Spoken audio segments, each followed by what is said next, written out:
Welcome to your doom.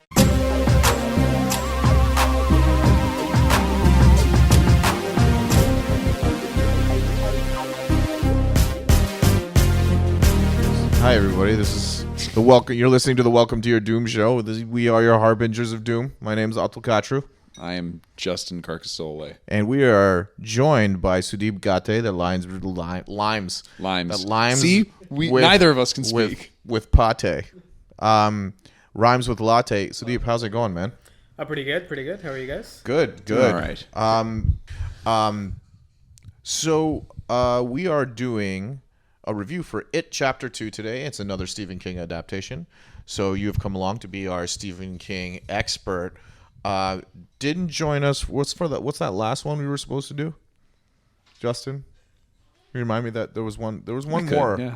It's Pet Sematary. Oh, right. Paid all this goddamn money to go see it in VIP, which stands for very important person. However, it hasn't been important enough to actually do a review over because I've been sitting with this, and I've also watched the original one. So I've spent not only money and time into the remake, but I've also spent time into watching the old movie. And I also read the fucking book. Yeah. I literally finished reading the book before we got to see the latest one. I've been sitting with all this knowledge, and I forgot it all. Well, that's a lot of grief for one man to deal with, especially with no podcast payoff. So I should have mentioned that I still haven't seen it. You get the fuck out of here. Are you serious? I still haven't seen it. Really? Okay. What? I have not had the chance to see it. It should be out now, right? Oh, it's out buddy, now. It's been out. They have 2 packs at this point with the original and the remake. I heard because the movie we were watching mentioned Tupac, so when you said that, I thought like Tupac is in the remake for Pet Sematary. I will make that would be an interesting remake. To watch the new one. The new one. I mean, do we really need to anymore? Aside from my own upsettedness, I'm just researching. Where are you going? It's very late. Oh, okay. There we go. I thought you were going to start doing stand-up. Okay. No. Yeah. Hey. Yeah, so there's that. So check it out. All right. Tupac's in it. It's pretty good. Yeah. It is about resurrection. Yeah, that's right. That's right.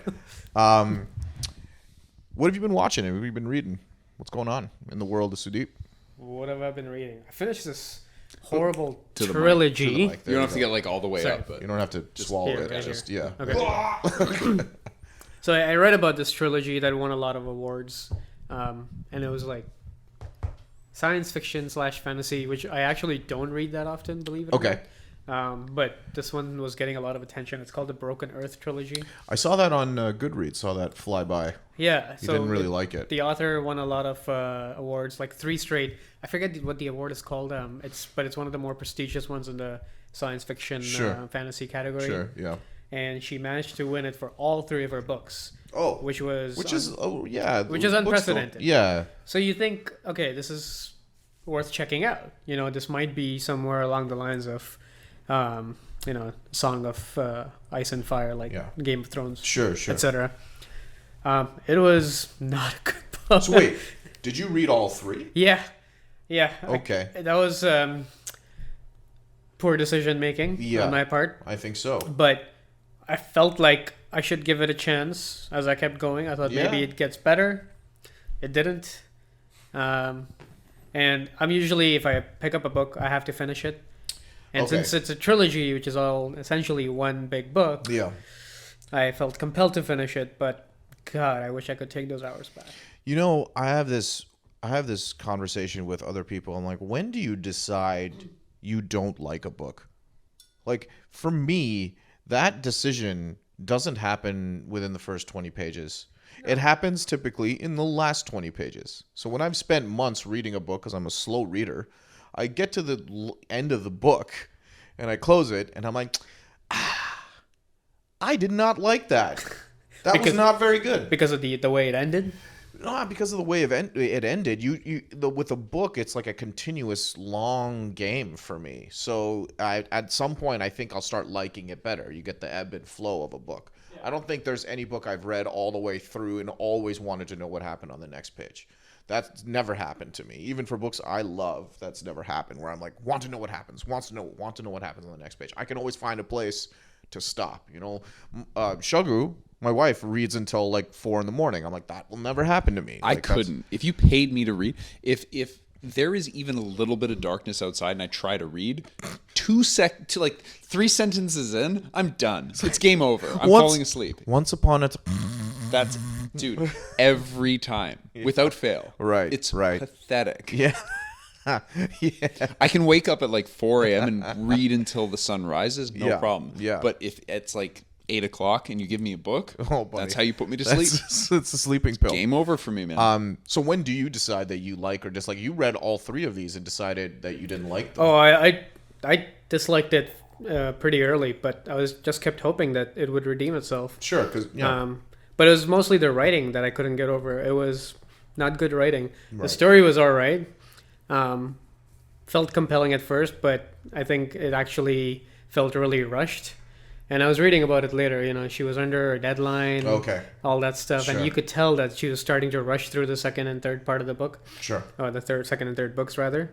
And it just got worse and worse. And Sure. at that point, I was just like kind of blazing through it because I just wanted to get it over with. Yeah. All right. Well, you're also a fast reader, so I think you're spending generally less time than old man Kachru is reading books. Yeah, we don't need to go into that comparison. Yeah.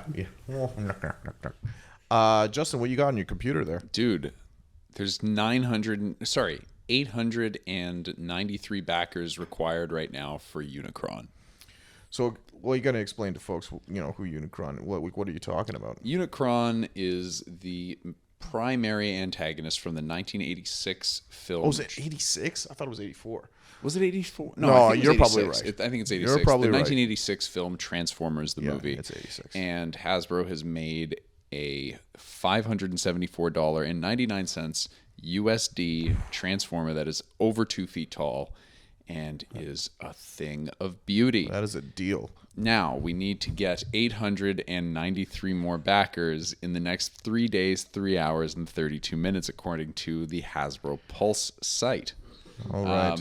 Well, all of our listeners, I think you know what to do with that extra 574.99 that you have just lying around in your house.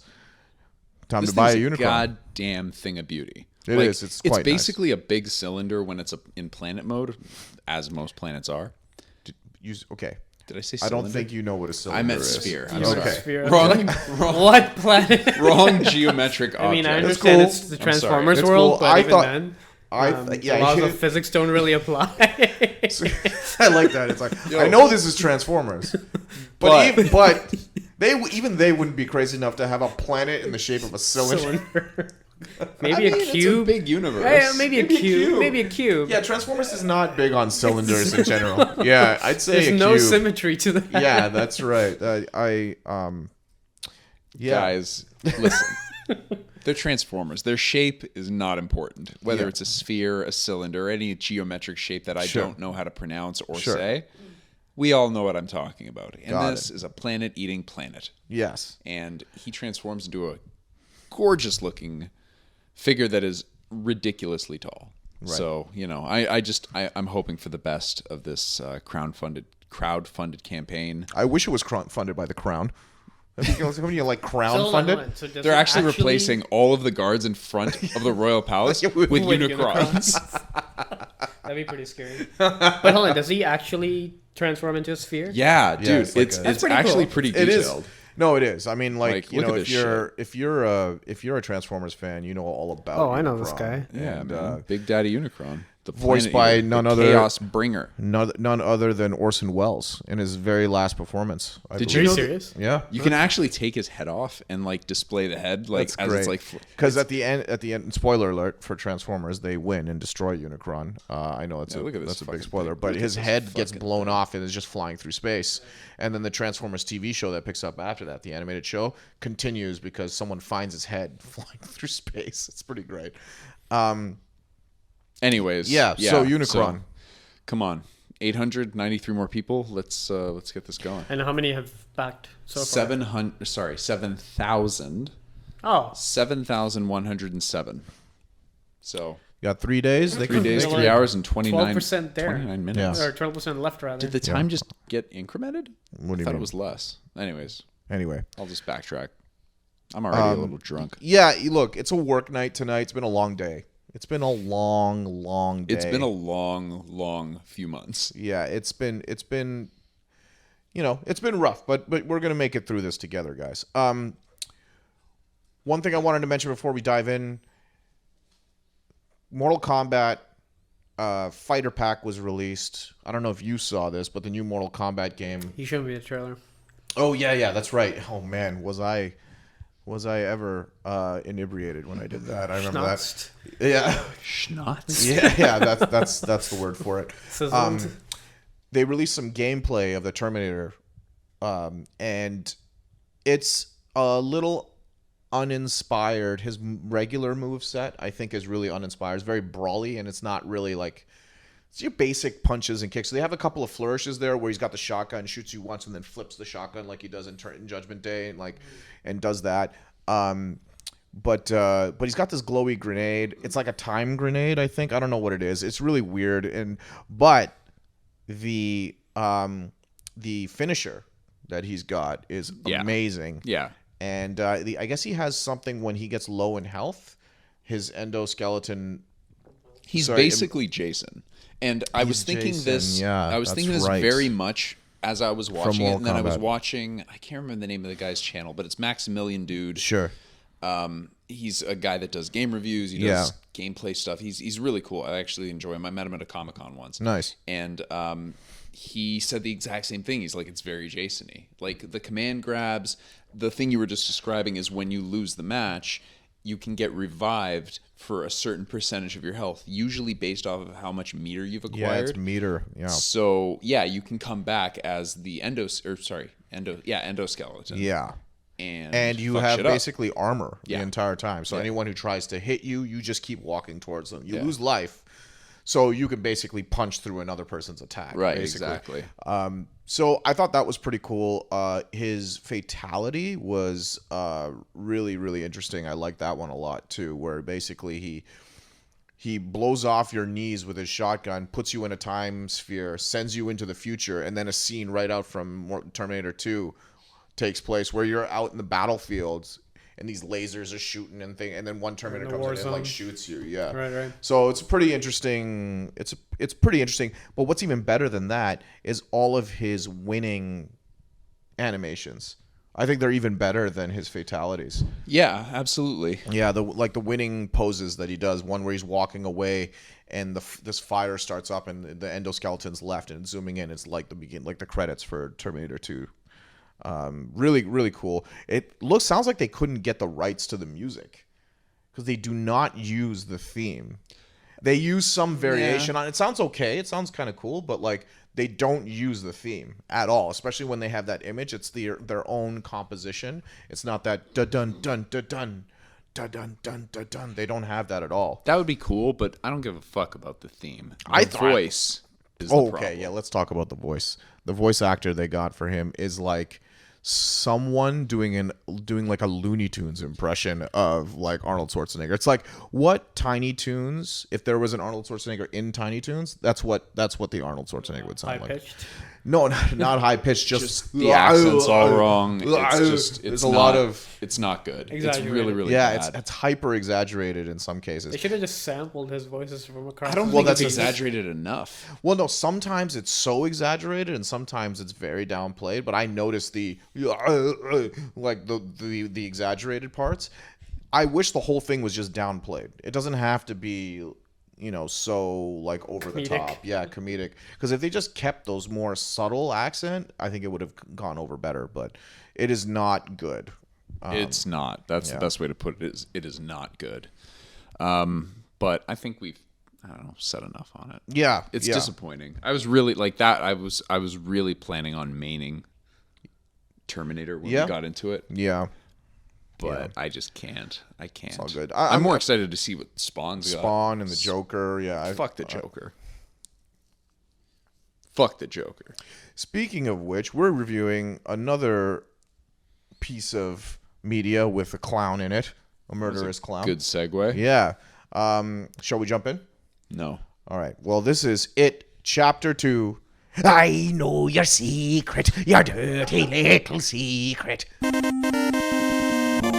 have I wanted to do that for so long. I thought you were going to say it before you even finished what you were going to say before. No, that. I should have just interrupted you with that. So we came out of the movie and both of us had that stupid song in our heads for so long.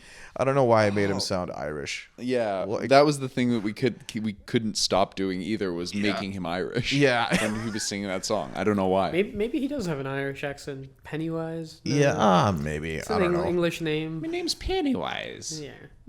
Pennywise. That was No, no. doesn't work.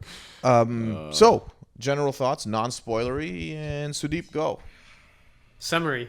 So, non-spoilery, general thoughts, and then we'll dive into spoilers later. On the general thoughts. So I felt like it had been a while since the first movie, but I watched a little recap before going in just to refresh myself. Because when we watched the first one, I'd read the book right before, so everything was pretty fresh. That's right. You were here reviewing the first one. That's with right. I us think as we well. all watched it together and then came straight. We did it right after. Yeah, We had so- a mean pizza in the middle of that one, too. Everything I remember was- that. Every time I listen to that episode, I get really hungry. Just Fuck, you now hear I all need the to- pizza. Yeah, exactly. I'm Pennywise. Note to self, don't eat pizza during podcasts. Yeah. That was back in the days where we were really unprofessional. Now we just get really as drunk. opposed Now we just opposed get to- really Yeah, I drunk need to catch instead. Yeah. But overall, non-spoiler. I was actually pleasantly surprised that it wasn't just focused on the adults. Right. So, brief summary. You know, we saw the previous movie. The kids had fought off Pennywise, and they thought they defeated him. They made an oath to meet up again, come back, and defeat him if they need to again. Mm-hmm. So fast forward, now they're all adults, and events are happening that reunites them. But what I did enjoy was the fact that they had these flashbacks to further emphasize what they went through as kids. Right. And overall, I just generally enjoyed those scenes more. Those kids had a really good chemistry, and it Yeah. showed in every scene. Yeah. Whereas the adults, you could kind of feel like it was a bit of a mishmash. Did you not buy the chemistry with the adults? Not so much. Really? No. Okay. Yeah, like they're all fine actors in their own right, but they didn't have the chemistry that the kids did. Yeah. And it felt a little forced at times because you felt like they were trying to act the same way the kids were. But, you know, people grow up, they're not always going to be acting the same way. That's true. And like, it's just credit to the actors, the kids who were so good, and they carried that forward. But still, it was overall, I would say I definitely enjoyed it. It stayed true to the theme. It stayed true to the spirit of what the book was. Sure. It's a hard book to pull off. Yeah. There's a lot of vague concepts in terms of what it is and how they need to fight it. Right. But I thought they did a pretty decent job of portraying that. Cool. Justin? I was exceptionally impressed with how they could pull off a 3-hour movie, and the pacing at which they did so was, I thought it was, I don't know that I've seen anything like that before. They kept things moving, and I think the flashbacks to the flash forwards that they kept doing between them actually was a credit to the film, because it was almost like you were still, you know, even though you had It Chapter 1 where it was all the kids, you still kind of had enough content in this new film to be able to see, I guess, a different take on things unfold in front of you. So it was just, I was just blown away. The way that they were able to transition between the two, I thought would kind of get lame over time. It actually got better over time. Right. They kept unraveling things slowly. You know, you start seeing a little bit more character in each one of the characters. Things unfold in a way that sometimes you don't expect, or there's a few surprises. I was just blown away. The casting, I mean, the people that they cast for the kids and how they transition to the adults, I thought was spot on for Yeah. all of them. Yeah, they were very good that. adult versions. Yeah. I agree with that. Those pairings were really, really good. I definitely agree with you about the pacing. Like, you're right. It was like a 2-hour, 50-minute movie, but it didn't feel like that. No, That's right. I actually, I can't remember at what point I looked at my watch on the film or while the film was going on, but I was thinking like, fuck, is it almost over? Like in a way that was like, shit, I wish there was more. More left, yeah. Yeah. Right. So I that's the biggest takeaway for me is that I walked out of that like, I don't understand what just happened because I don't think I've ever sat through a movie of that length before without at least thinking like, I wonder how much is left. Like in a way, like how long until I'm done, instead of shit, how long is until this is done? Because I'm really digging this. I could use a little bit more movie. Right. Visuals were all really good. I mean, Bill Skarsgård, right? Not Yep. Skarsgård. Yeah. Yep. He's interesting. His Pennywise is just so goddamn creepy. But there's a lot more CG overload, I think, in this one than in the first one. Yeah, I think they both have that problem. Both of the movies have that CG problem. Yeah. I feel like they were a bit more graphic in this one, especially in those scenes where he's acting upon his impulses, so to speak. Makes it sound like we went to see the like porno parody of It Chapter But 2. I feel like I again, maybe I'm Just remembering wrong. Tit Chapter 2. But the first movie, I felt like they cut away the parts where, it was a violent scene. No? Georgie? That Yeah, was the did- most graphic of all of it. Did they actually show him like... Yeah. They I ripped his don't arm remember off. exactly. Yeah. Okay. Yeah, Okay, so it was maybe There's I'm a wrong really then. weird shot of him biting the arm. Like, I remember him biting the arm, but like, do they show him like actually like ripping It's it not. out? They don't show it coming off, but they show Georgie coming away from the sewer, trying to crawl away without an arm. Yeah. Oh, that's right. bleeding all That's over the right. street. Yes. It's a pretty graphic scene. It was very graphic. I did not like that, Yeah. sir. Anyways, those are pretty much like at a high level. Yep. I thought everybody did a good job. I thought the casting was fantastic and the pacing of the film was otherworldly. I've never seen anything like it. I was really impressed. That being said, this movie has not gotten as much praise as I think that we've been giving it on Rotten Tomatoes. Oh, Well, Rotten Tomatoes. You said. Well, in that case, then this movie must not be very good. No, then. I guess not. Yeah. Fucking. That's how it goes.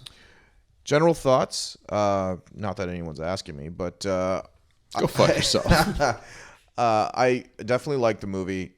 It's a big thrill ride, but there's a lot of heart to sort of to make you invested. I just like in general that there's big blockbuster event horror movies that are coming back. Like this is a summer movie and it's a horror film and a sequel. And just watching the trailer and the execution on the movie itself, it feels so big. Like everything, the scope is like epic. And it feels that way, and I really like that return of that kind of movie. Like you guys already said, the adult actors, I think they matched their counterparts. I think they were really great. Some problems that I think carry over from the first one are the scares. So this is a thrill ride when it comes to the scares. But the problem is a lot of the scares are the same. Yeah. They are something grotesque jumping in front of the screen, charging at the screen, usually with some kind of CG enhancement.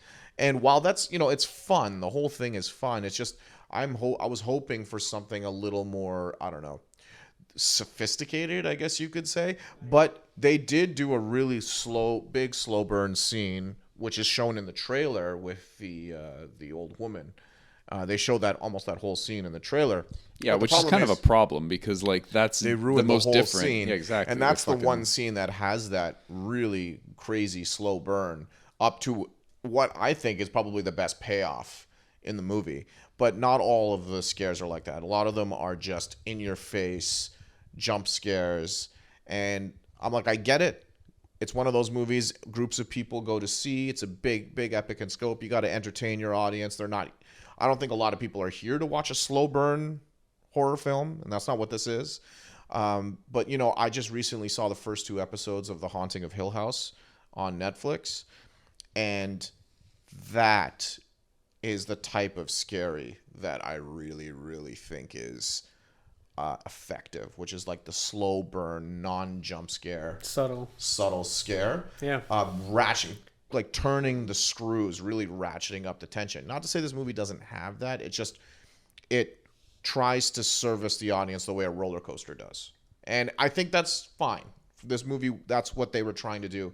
But it backs it up with great acting, great, like, big heart. The movie has big heart. So I enjoyed it. Pennywise, I think, is great in this movie, and I think he has better scenes in this movie than he did in the previous one, in my opinion. We'll get to those in the spoilers, but that's my general thoughts. Liked it. Had some problems with the scares, a little problem with the CG, a little problem with the de-aging, actually, and we can talk more about that later, because the kids were all de-aged in this movie, and I noticed it. And it was a little off-putting. I don't know about you. I did not notice it. I didn't even know they did that until you mentioned this. The voices as well. They had to take them up like an octave or whatever. I figured all these scenes were shot during when they did the first movie. No, they weren't. They weren't. It kind of bothered me, but again, it didn't ruin. I thought the they had an experience. anti-fluffer where they were just punching the kids in the dick and being like, "Go act." Beep beep, Georgie. Yeah, okay, so I want to jump into spoilers. Sure. All right. What do you got? What do I got? Who do you want to spoil? I've got quite the introductory scene to a film. I've got I got to say this. This is a 3-hour movie. Do we want to not go in the chronological order of Let's things? just touch on some like the general Let's points. just do that. But I do want to talk about this first scene. So, yeah. So we jump into this first scene in a carnival. All of this stuff's taking place present day. And we get what is basically a vicious hate crime against a homosexual couple. And I was reading that some folks didn't like this scene or didn't want the scene. I thought this scene was expertly executed, in my opinion. The way I think this scene represents Pennywise's return to Derry, because his return, in the first movie, they hint at the fact that Pennywise is actually influencing like the township, like how they feel, what they can see, what they can't see. And so this is a great example of that. And the scene where he gets one of the guys gets thrown over the bridge and is in the water, and he has this crazy scene where Pennywise helps him out of the water, and he's standing, his partner's standing on the other edge. I thought that was great. That was a great intro scene, in my opinion. I was just like, they really upped the ante there. I really liked it. I like the shots of Pennywise just kind of in the background, which is that it has that really great moment where he's just kind of waving at the guy. He's like, out. exactly. It was reminiscent of that moment where, I forgot Isaiah Mustafa's young character. I can't remember. Mike Hanlon. Mike Hanlon. Oh, when he's in the woods. And then Pennywise is just in the background with a severed arm, just going hello. Yeah, that's right. I just that's when he, to me, in these films, is when he's at his most creepiest. Is when he's not turning on the creep factor. That's right. It's just a little more subtle. Yeah. So, anyways, go ahead. Yeah. So I don't know. Did you have any thoughts on that scene? Or? No, I thought that was great. That was like right out of the book, actually. Oh yeah. Yeah. Was it? Yeah. Okay. That was and You're the only one of the three of us that has actually read the book. That's yeah. right. So, the book is set in a different era, right? So it's interesting because the adult time period is set in the early 80s. Right. So if you think about it, and it's pretty much the same thing, that it's a gay couple who are at the carnival. Yeah. And it's a hate crime that occurs, and one of them gets thrown over the bridge. Yeah. And the cops get involved, and everyone involved actually claims that they saw a clown dragging the body away in the water. Oh, interesting. And then they find the mangled remains of the body. Got it. Here they did it a little bit more explicitly, where they show him pulling out and show him biting right into him. Oh man, yeah. I wasn't expecting that, to be honest. Yeah, he takes a giant chunk out of that guy. Right out of his chest. So so this is interesting. So I want to know two things. One, why there was so I guess it's kind of one thing, but like in two different. I'd like to know what the outrage was about this scene, especially knowing that. That's essentially what the source material was. I don't know. That to me is crazy. I remember reading or it. Is just people just sensitive? I think maybe folks are just sensitive to that kind of thing. Or there was a lot of speculation whether the movie was going to keep that moment from the book or not. And I'm like, this is a no-brainer. No, absolutely. This is absolutely a no-brainer. I think it's to your point where you said it's not shown explicitly, but this is what happens whenever it reawakens Yeah. is this entity starts influencing people in the town to do terrible things. That's right. Also, I guess you kind of look at like what small towns are, and sometimes, unfortunately, small Absolutely. towns Yeah, are and kind then of they like say that the characters are speaking about that. This is like one of them says, "This is why I left this town is because it's ignorant like idiots this. like this." Yeah, right? Yeah, that's right. That's right. It Yeah. makes sense to me. I don't think there was anything done in a insensitive manner. No, or in a no, good no, manner. no, I think it was no. showing exactly what it would be like. Yeah, really. not at all. It's It's great. I mean, yeah, it's just homosexual couples right now. There's still in certain places a stigma about it. And You're still it's- getting bullied. Yeah. exactly, and it's terrible. And it's getting. I think it's getting better. Yep. It's just that's what's there in shitty places. Yep. And in this case, Derry's kind of a shitty place. I mean, they're not putting any of these movies in the ads for Derry. Let's put it that way. yeah, come and see our gay-hating friends at the carnival and our killer clown. Come on down to Derry. That's right. Like those kids were basically the new generation versions of what oh god, who was the bully from the childhood? Oh, I can't remember his name. But you know what I'm talking about. The guy who ends up in the mental. Stabby. Yeah, Yes. that guy. Like they were basically the same version, the new version of that, generation right? of him. right. Just ignorant hicks. Right. And, Yeah. That's what it is. Yeah. yeah. So great intro. I was like super into it. Then we go and we review essentially where all of the kids are from the first movie and what they've become. So, oh man, I'm gonna forget their names, but the kid that stammered, kind of the hero in the first movie, Bill has become a screenwriter and novelist, and he has this running joke about his stories having really like people not receiving the endings of his stories very well. Everyone thinks the endings of his books are awful. And that's definitely a Stephen King like thing. This is the whole. I mean, Stephen King has written so many books, but all you need to do is read The Stand. And we talk about shitty endings. The Stand, I just can't. I actually haven't read The Stand. Have you not? No. Oh, okay. I haven't even seen the movie.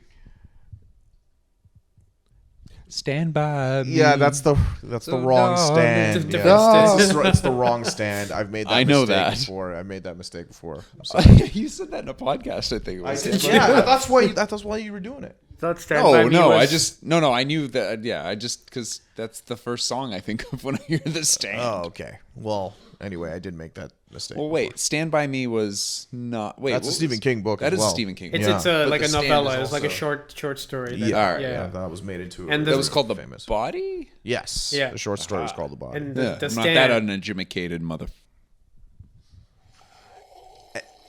Well, The Stand is an intimidating novel too. Oh, it is, but no, it's totally worth it. It's a great book.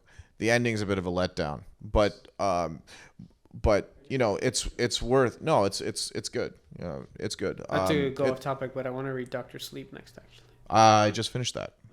I did. Yeah. Have we all seen the I was gonna miniseries? say The Stand, The Shining, as well as read the book? Because Yeah. you read Oh. it too, I read right? the book as well. Yeah. Yep. Fuck, Oh we yeah. need to do a podcast on that. I'd love to do a We should do podcast one on the. Doctor Sleep and talk about both of them. What we should do is before Doctor Sleep is we should do the Shining miniseries.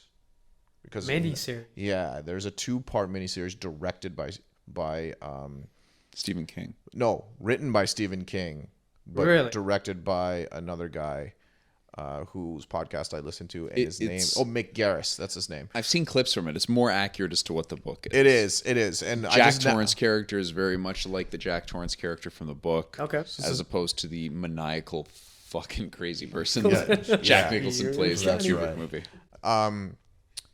Where the hell were we?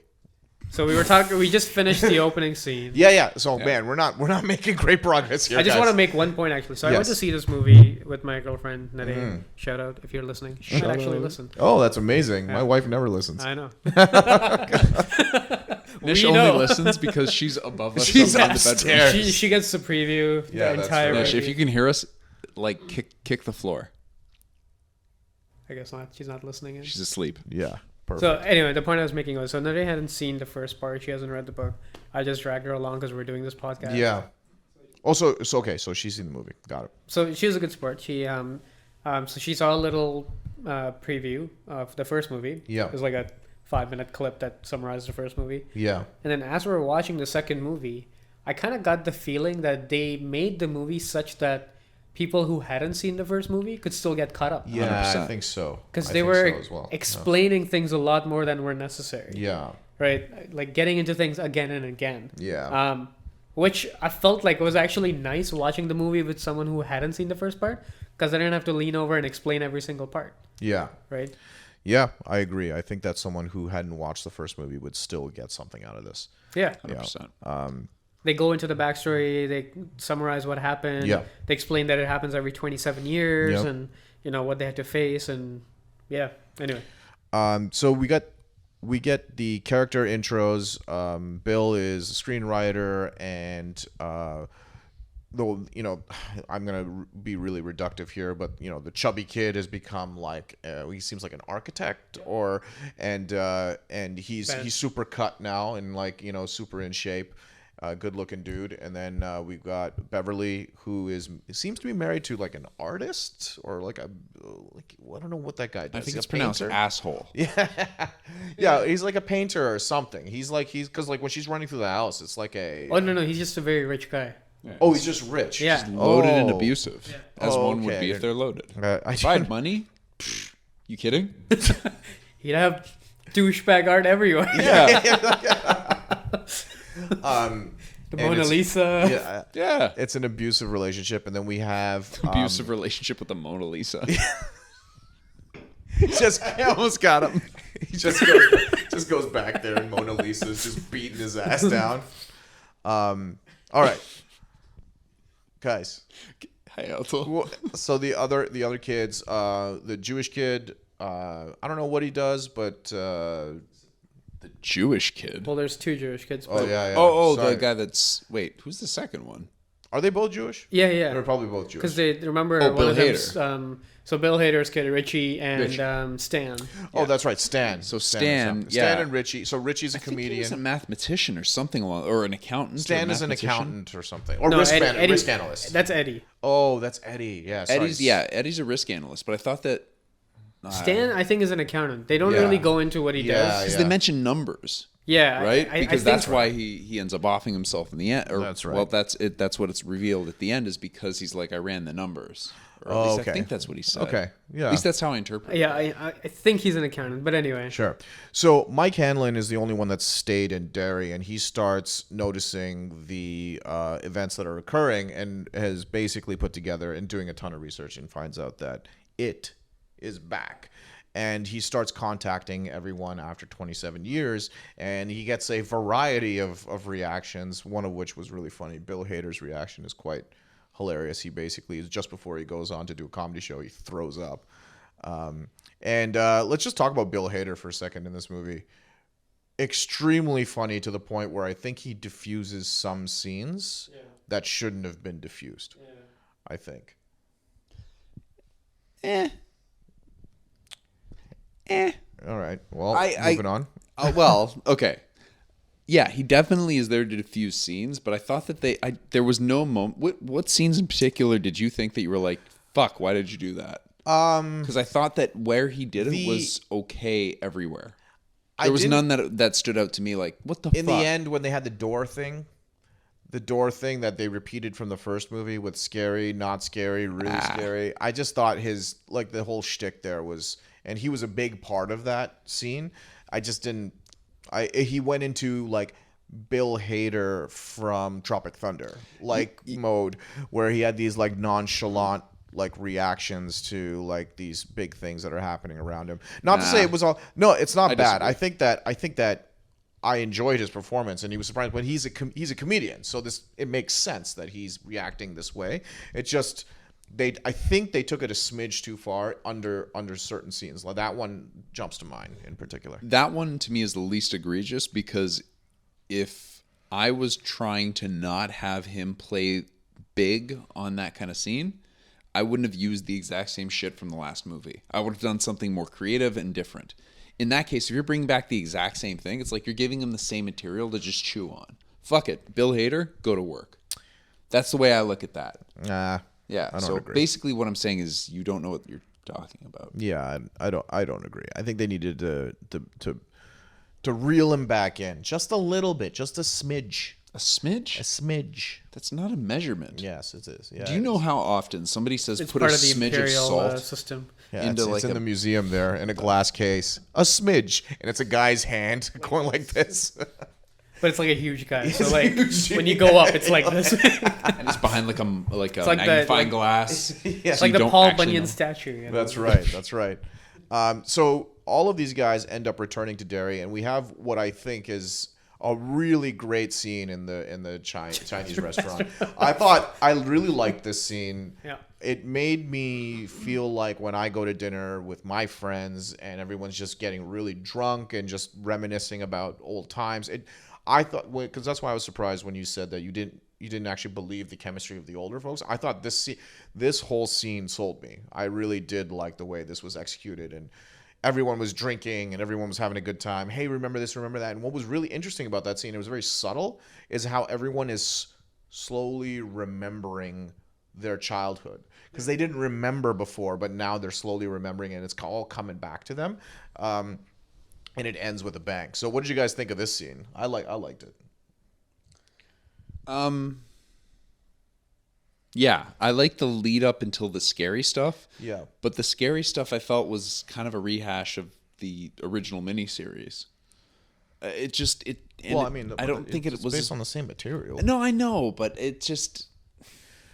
I don't never know. saw. I haven't felt seen like I'd this. seen it already. Like at that point, like everything. Oh, okay. It was new so for me. Let I'd never. me take that back, and compare them, because I feel like the miniseries versus, like, for the chapter 1 portion, the miniseries versus the new stuff. Yeah. Very different. And I felt like for the most part, this film was in the same vein of that. Things felt very different. It didn't feel like it was the same movie based on the exact same content. Okay. Say, look at Pet Sematary. For the most part, those two movies were pretty in line. Yeah. I could see that, but this one just felt like a very new interpretation of it. Okay. So And what's the this one scene with them in the restaurant with the payoff with the scary shit just didn't feel like that. Like when the fucking thing started coming out of the Chinese, what is the? I fortune actually cookies. I loved the scene with the fortune cookies and them putting the sentence together. Yeah. I like the sentence. That was great. So you're talking about right when all the CG Yeah. stuff starts happening. After they put the sentence together. Yeah, exactly. Yeah, I think the lead up to that was pretty good Yes. because they're starting to get agitated, they're starting to get angry with each other. Yeah. You can tell they're being influenced. Yeah. But for me, what stood out was it almost becomes a little comedic by the end of it, where they're bashing things and the server comes up and she's like, "What's going on?" But I think what was lost in all that was I don't know if they were meant to realize that Stan is dead. Was the thing that said, I guess Stan couldn't cut it? Yeah, or like Yeah. sorry, Sorry, Stan couldn't Stan cut it, could- or I yeah. guess Stan couldn't cut it. So yeah, just to mention that Stan kills himself Yeah. before instead of meeting up with them. So I'm not sure if they either just didn't realize that he's dead, Yeah. when just turned that scene into a bit of a funny scene. Just seems really odd to find out at the same time that one of the main characters, one of your closest friends, has died. Either that, or they just don't realize that he's actually dead. They don't, because Maybe. they make the call. She makes the call later, or someone calls her. No, she calls Stan, Beverly, outside of the. Oh, that's restaurant. right. You're right. It was afterwards Yeah, that they realize that something has happened to him. But I agree that scene is really good up until the scare moments, because the scare moments, I enjoyed them but they were a little, again, this movie. Cartoonish. Yeah, this movie has a bit of a problem. I think Andy Muschietti, the director, relies on the CG stuff a little too much, a smidge, if you will, too much. Probably more than a smidge. He definitely is enhancing a lot of scenes with CG, and this scene in particular suffers from that a little bit. Yeah, maybe that's my biggest problem with it, because I remember being really grossed out and kind of disturbed by the miniseries one. Because it's real and gooey. Yeah, there's something gross about it, and this one seemed kind of like a cheap knockoff with it, Clean. even though there's way more budget behind that scene than I'm Yeah. sure the original one had. Yeah. I think that's probably my issue with it. Like, they didn't do another take on it. They tried to do the same one, and it didn't look as good. Sure. Maybe yeah. that's it. Yeah. But I all in all, I have really fond memories of that scene. The scare happens, a little gag with the kid at the end with the line where Bill Hader yells at him and then realizes he's just doing a thing from his comedy skit. I thought that was really funny. And then after that, essentially, Mike, who had brought them all together, is not telling everyone everything. And he brings Bill over, and they basically shows him what he has found or discovered about the origin of Pennywise. Now, this is really where I thought this movie could fall apart. Like, this whole thing, I was scared about the backstory of Pennywise. But I think they did a stand-up job. Like, because that is not easy to do. They basically, Pennywise is an alien, right? Like, that's basically what they're saying.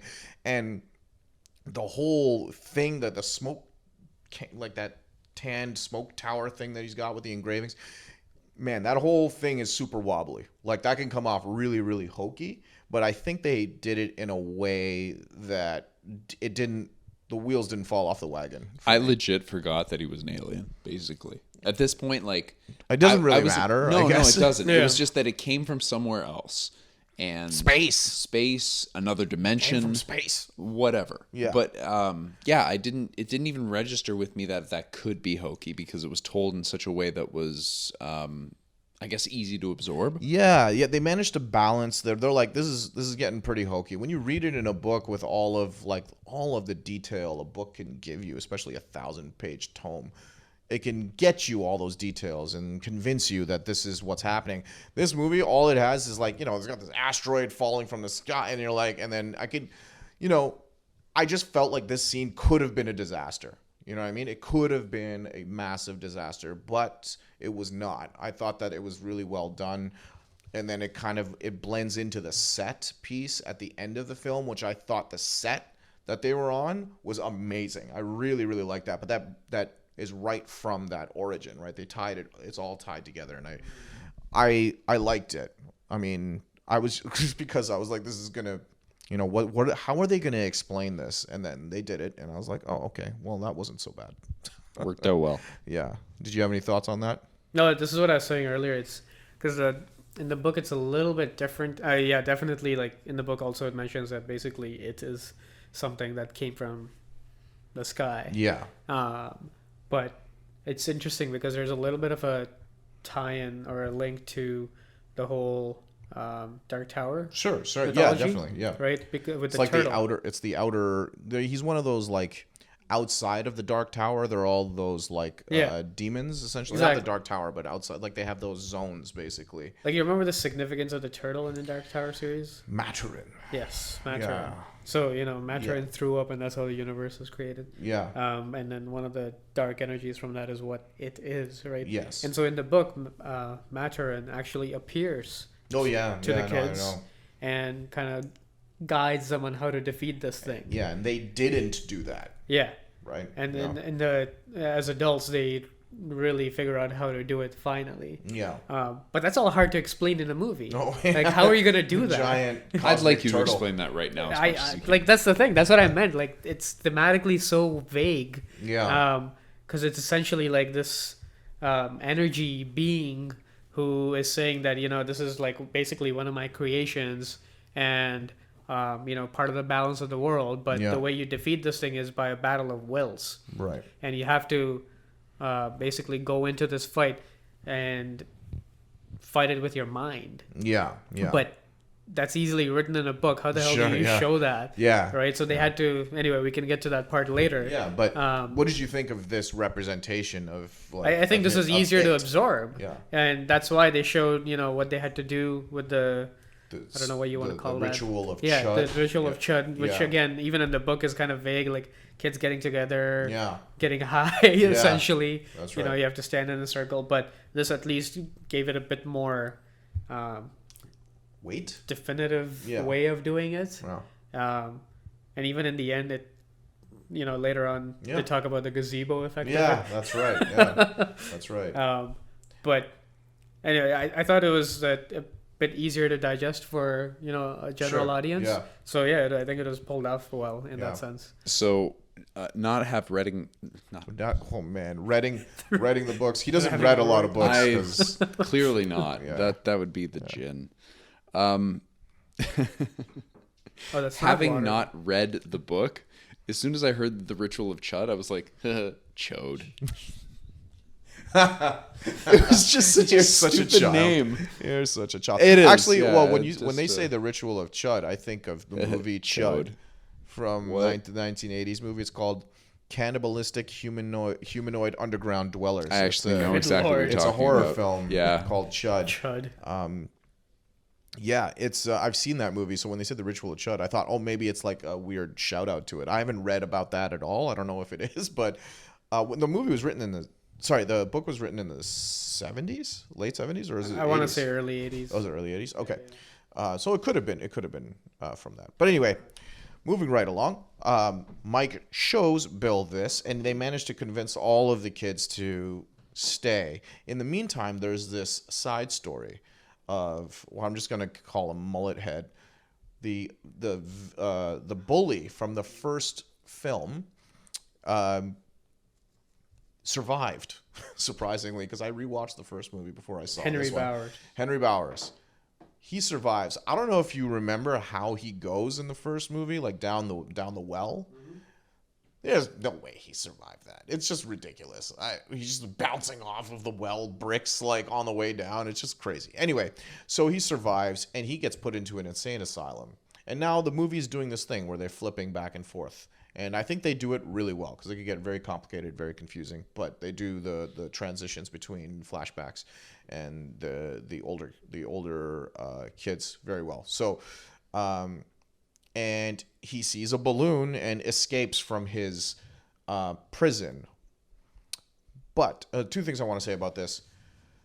Andy Muschietti loves his CG balloons, and I absolutely hate them. I hate this fucking balloon that's flying, and it looks so fake. And I just can't. There's one that scene bothered me. The scene at the beginning of the movie where the thousands of balloons come from underneath the bridge. That was reasonable. I'm like, that's fine. It's dark, and it was kind of like they kind of fit in. It was definitely a more fantastical scenario. This is one balloon, red balloon floating in this like gray sort of overcast landscape. Did not look real. I'm like, you gotta stop with that. They do that in the first movie too with Patrick Hockstetter when he dies. They have that balloon fly up to the camera and it turns and says "I love Derry" on it. I'm like, that looks like That Beast was like Wars exceptional animation. shit. Like that looks like 90s reboot, Late like, 90s, yeah. stuff. So Made in a Sir, I love Vancouver. Beast Wars. I love it more than the original Transformers. I love Beast Wars too. Let's not get aggressive. No. Didn't look that bad. Yeah. If you It was revisit that awful. show It now, was you're really like, bad. ooh. Yeah, no, The characters have no shadows. How do we? Rewatching Beast Wars is a painful but necessary process. I man, watched a it's few good. episodes. It's yeah. still I a good actually story. rewatched it like last year. I feel. Oh, did you? Yeah, man. It's still good. It's still good. This goes It's still back to our good. PS1 discussion from the Yeah, last episode. That's true, but this is different because there's no gameplay mechanics to this one, right? And the writing is good. Then it's timeless. It always is. Yeah, and that's but- what it but is. that's The not writing gonna was look good. The game. Metal Gear Solid, Resident Evil. Yeah, is Resident Evil well written, Justin? Is it? It's been ages since I've played it, but I remember enjoying the story immensely. Yeah, I'm sure. Anyway, What do you mean? I'm sure. I will slap you with this microphone. stop. Sorry. Stop. You get so aggressive. You should stop. I'm sorry. That was aggressive. Anyway, I was hoping he'd stop you.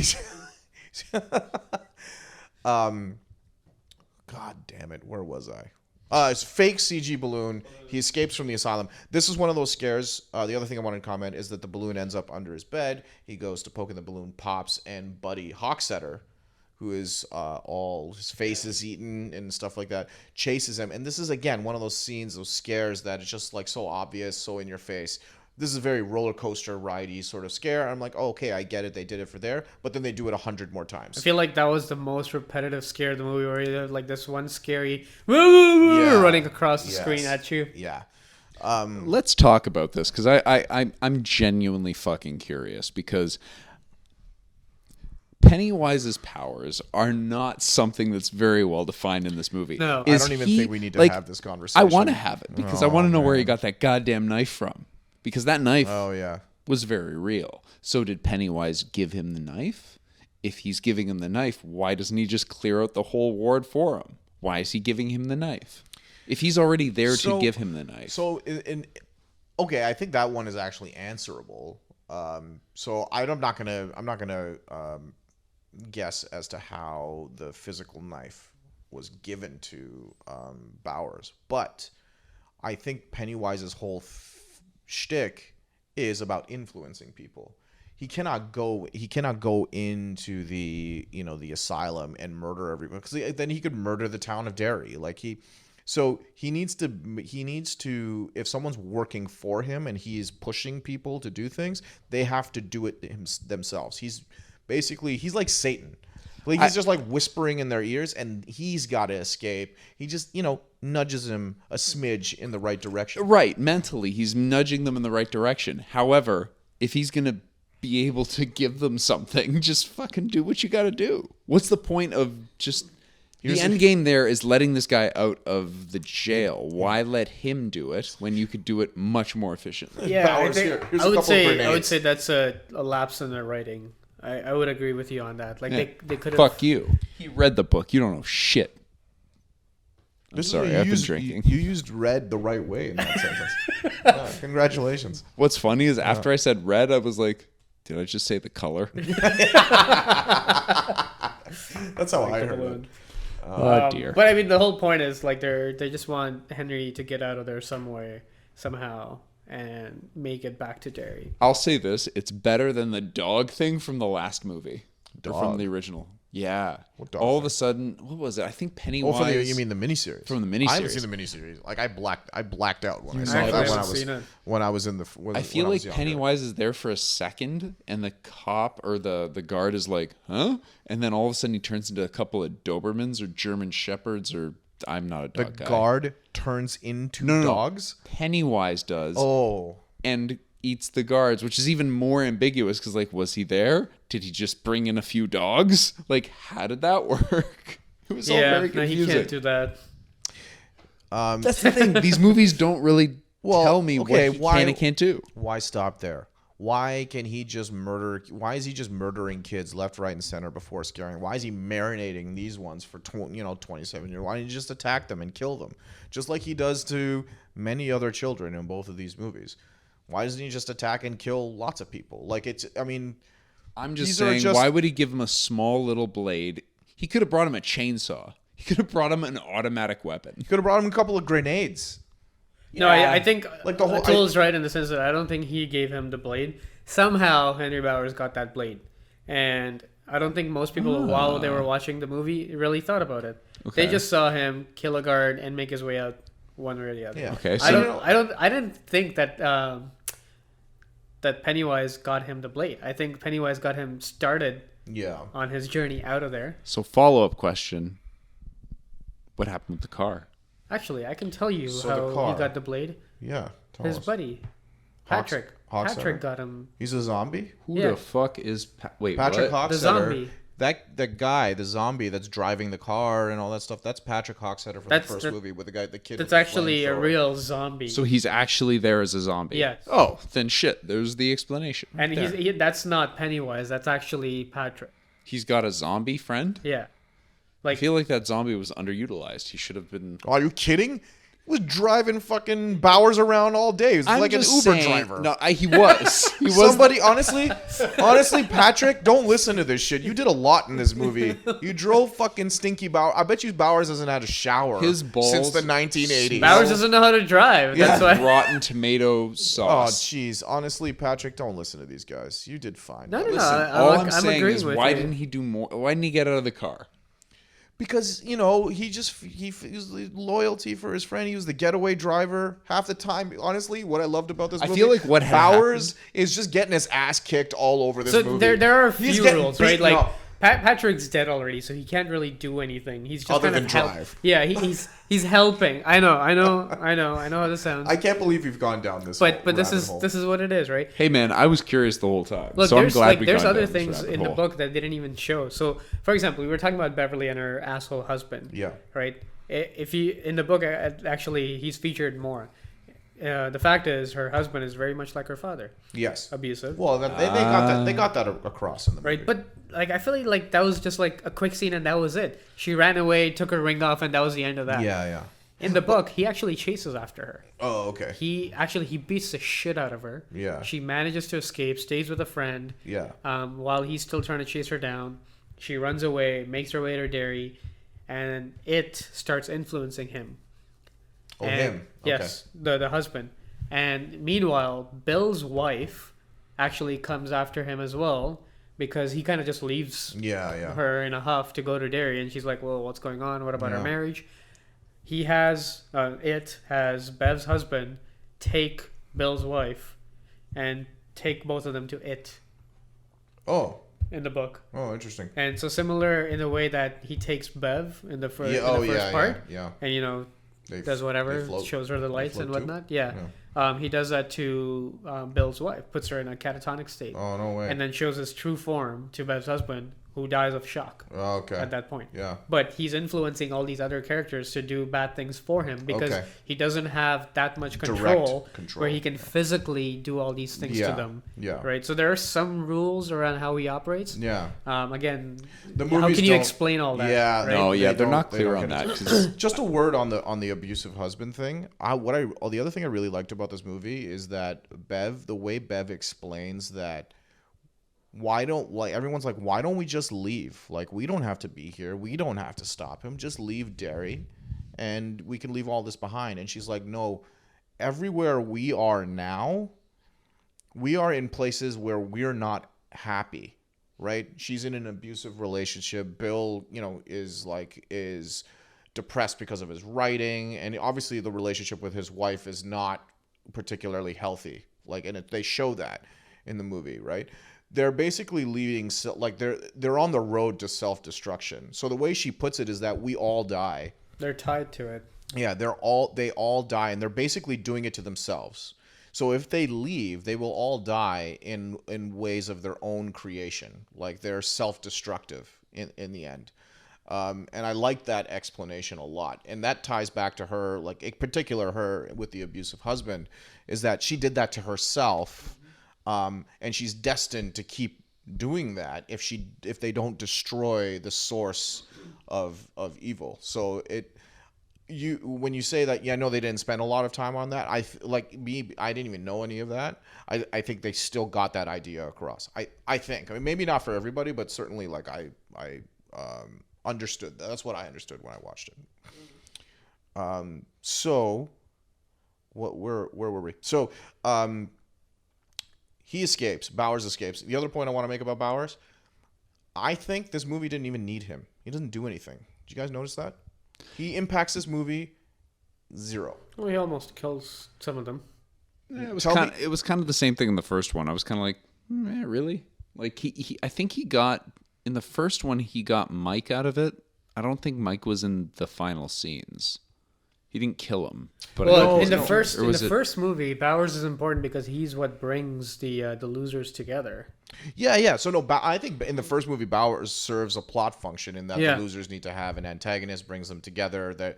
All that stuff. In the second movie, I think not that it's bad that he's there, but if you look at his entire arc, he actually serves zero purpose. There's no plot moment that he serves. He stabs Stan, but Eddie.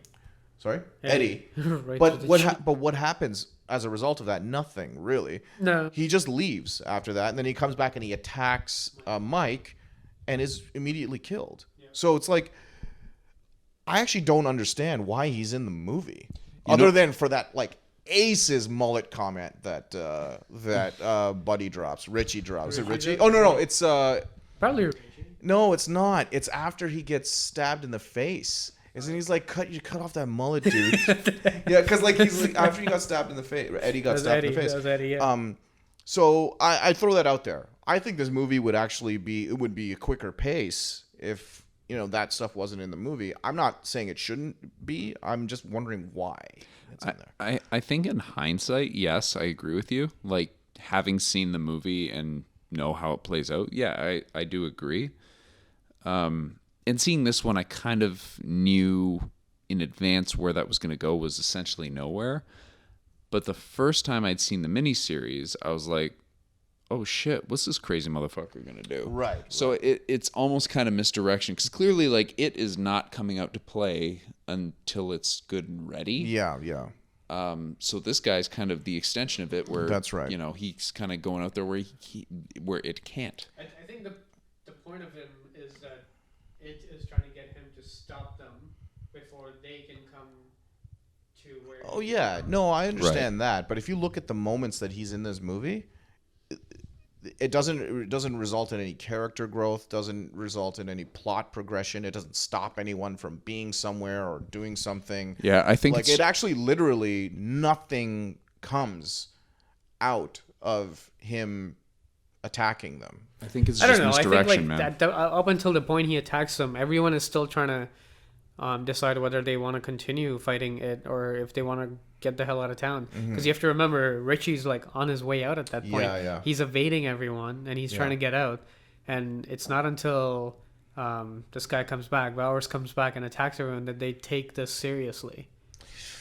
I have to watch it again because it was. I feel like up until then, it was just like everyone's still scrambling. They're not sure if they want to stay, if they want to head back. Half of them are debating if they really should be here. Bill's the only one who's hell bent on fighting this thing at this point, and Richie's trying to get out. And Eddie's like, "Okay, I should go with you," until he gets stabbed, and then Mike's attacked too. So now they're like, "Okay, we really need to take care of this." Right. Fair, that's fine. Yeah, sure. I mean, I don't really buy it. I don't know. I'd have to watch it again. I really think that I wonder what a cut of this movie would be like if he wasn't in it at all. And I think the only outcome of that would be the fact that Eddie randomly has a bandage on his face at the end of the movie. I mean, it's pretty funny when he gets stabbed in his... Oh, but it was a great scene. Don't get me wrong. It was a great scene. I just don't think that thing was necessary. Anyway, so he escapes, and then it gets back to the kids, and they basically discover that they need to, and this is the part that I had to go to the bathroom. I made the mistake of drinking a pint before going to the movie, 2 hour 50-minute movie. That was a mistake. But they discover that they basically have to find relics of their summer that year, some kind of like very representative nondescript relics. Yeah, it was just They were like just find kinda a like- part of yourself. Yeah. Is any of that from the book? No, 'Cause I always don't think thought so. I always thought the ritual of Chud was just them all No, fucking each other. I don't think that was an excuse for them to do flashbacks, is what it was. That's what it is. Yeah. Yeah, because they have that moment where they all split up. Yeah, that and they summer, go and to they show find- new yeah. scenes of them That was- interacting. That was not in the book. Like, Right. whatever relics they found, they basically had hung on to them anyway. Yeah. But it was an excuse for them to flash back and show more of their experiences or encounters with it as kids. And you get these episodic scenes now of each kid going to where they spent time when they had split up. The losers had split up that summer. Or significant events or items like Bill's bike, for example. Bill's bike. Let's talk about that scene. So Bill goes to find his bike, and the guy who owns the pawn shop is none other than Stephen King. Whose voice he starts talking, and I'm like, I recognize that voice, and he's throwing on the Maine accent there. I don't know if you heard that. Yeah, It's How could you not? I don't know. It was Jesus Christ. You didn't even have to go to Maine and you'd know, like, what the fuck is that man saying and how is he saying the it? reason I mentioned that is because Nobody he else does- has a Maine accent well, in the movie. Yeah, that and Yeah, that too. I didn't even think of that. and Fuck. he doesn't have a Maine accent. Like I have heard him talk many times in interviews and stuff. He does not have that thick of an accent. He was definitely throwing it on. Oh, yeah. Oh, yeah. Oh, yeah. Oh, yeah.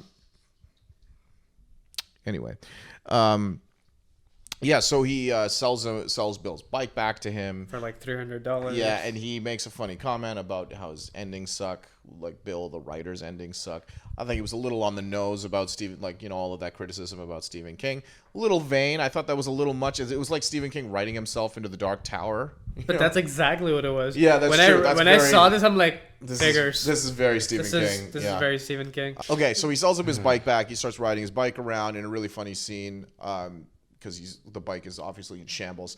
27 years old. Yeah, and so the other folks. So I think Bev has probably the best scene where she goes back to her old house, and she visits with the old lady. And there's a very slow burn with the whole intro of the house, and it's all in the trailer. But the trailer cuts out when the real good stuff happens, which is when because it is basically scaring all of them in their moments of finding these relics. So it shows up as a giant naked old hag, I guess is what I would call it, like a water hag or something. Like, I don't know. It's like Water hag? I've been playing a lot of The Witcher. Okay, Oh my yeah, God. because honestly, this thing looks exactly. Still playing like that a game, are you? Saggy titted water hag. All right, That's listen. what it I looks. don't know what a water hag looks like. so Don't The- look it up if you the- don't want to ruin your weekend. The Do not best look part it of up. that scene this is was an actual thing. Yeah, I mean, not like biologically, like No, no, real. Like but you like- wouldn't see, like you wouldn't watch BBC Earth, and it'll be like the water hag is by the side of the ocean. You know, like there's none of that. Is But that David Attenborough? I don't know. It's that was a someone. really bad David Attenborough. That was impression. terrible. That wasn't David Attenborough.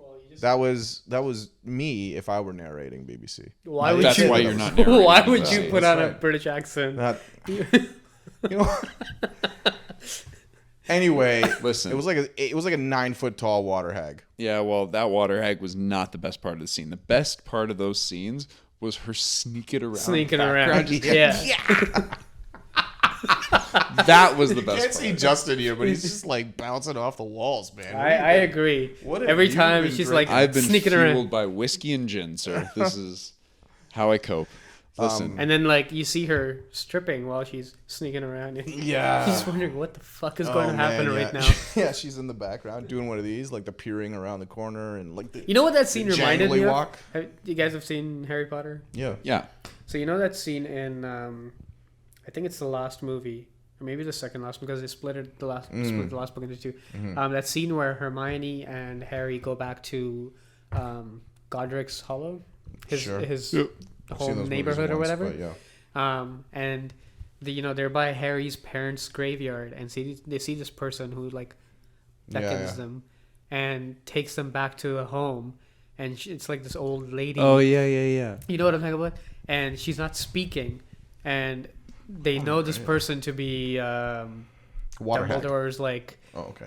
nanny. I don't know. I forget. But she keeps telling them to follow them as if she has news, and they're like, "What's going on?" And it turns out it's actually the snake in disguise, Oh, okay. right? Oh, okay. But that whole scene, it's like you're waiting for that moment. It's like, Yeah. what's gonna happen? You know, something's up, and it's this water hack. I mean, you like guys are making fun just of like going one way and the other, and Yeah. you just know something bad's gonna happen. But Right. what exactly? Well, it turns out it was this water hag. I forgot what we were talking about. Well, I never lost my way so many times on No, Water so hag. we were talking about Bev's experience Yes. in her okay. old Yes. apartment. I really enjoyed the sounds before the thing appears. Dum dum dum dum, like the slamming on the Yes, floor. That was yeah. really good. I actually wondered where that scene was leading to. It's like, okay, you have this giant water hag charging at you. What happens next? what do you do? Where do you go I from there? honestly, I don't even remember how she left. Like, I feel like they just all of a sudden cut and she's outside. Like, ugh, that was brutal. She runs to the door. To the door. Yeah. And Oh, it's that's going right. down the hall. It's chasing her down the hallway. Yeah, and then she saw gets up. Pennywise make-upping himself. Oh, that's right. Yeah, Yeah. down the hall, and he's like, think you can save Which them? was And he's- weird. Oh, and that's another cool thing to mention because he's wiping the skin makeup off of his face, and where have you seen that shit before? Joker. Yeah, 1989 Batman. It's exactly out of that, except this is more bleeding from the eyes and general disgustingness. But that was a similar thing where he had skin makeup on and he's wiping the skin makeup off his face and revealing his true form. Or one of his Whatever forms. for, yeah.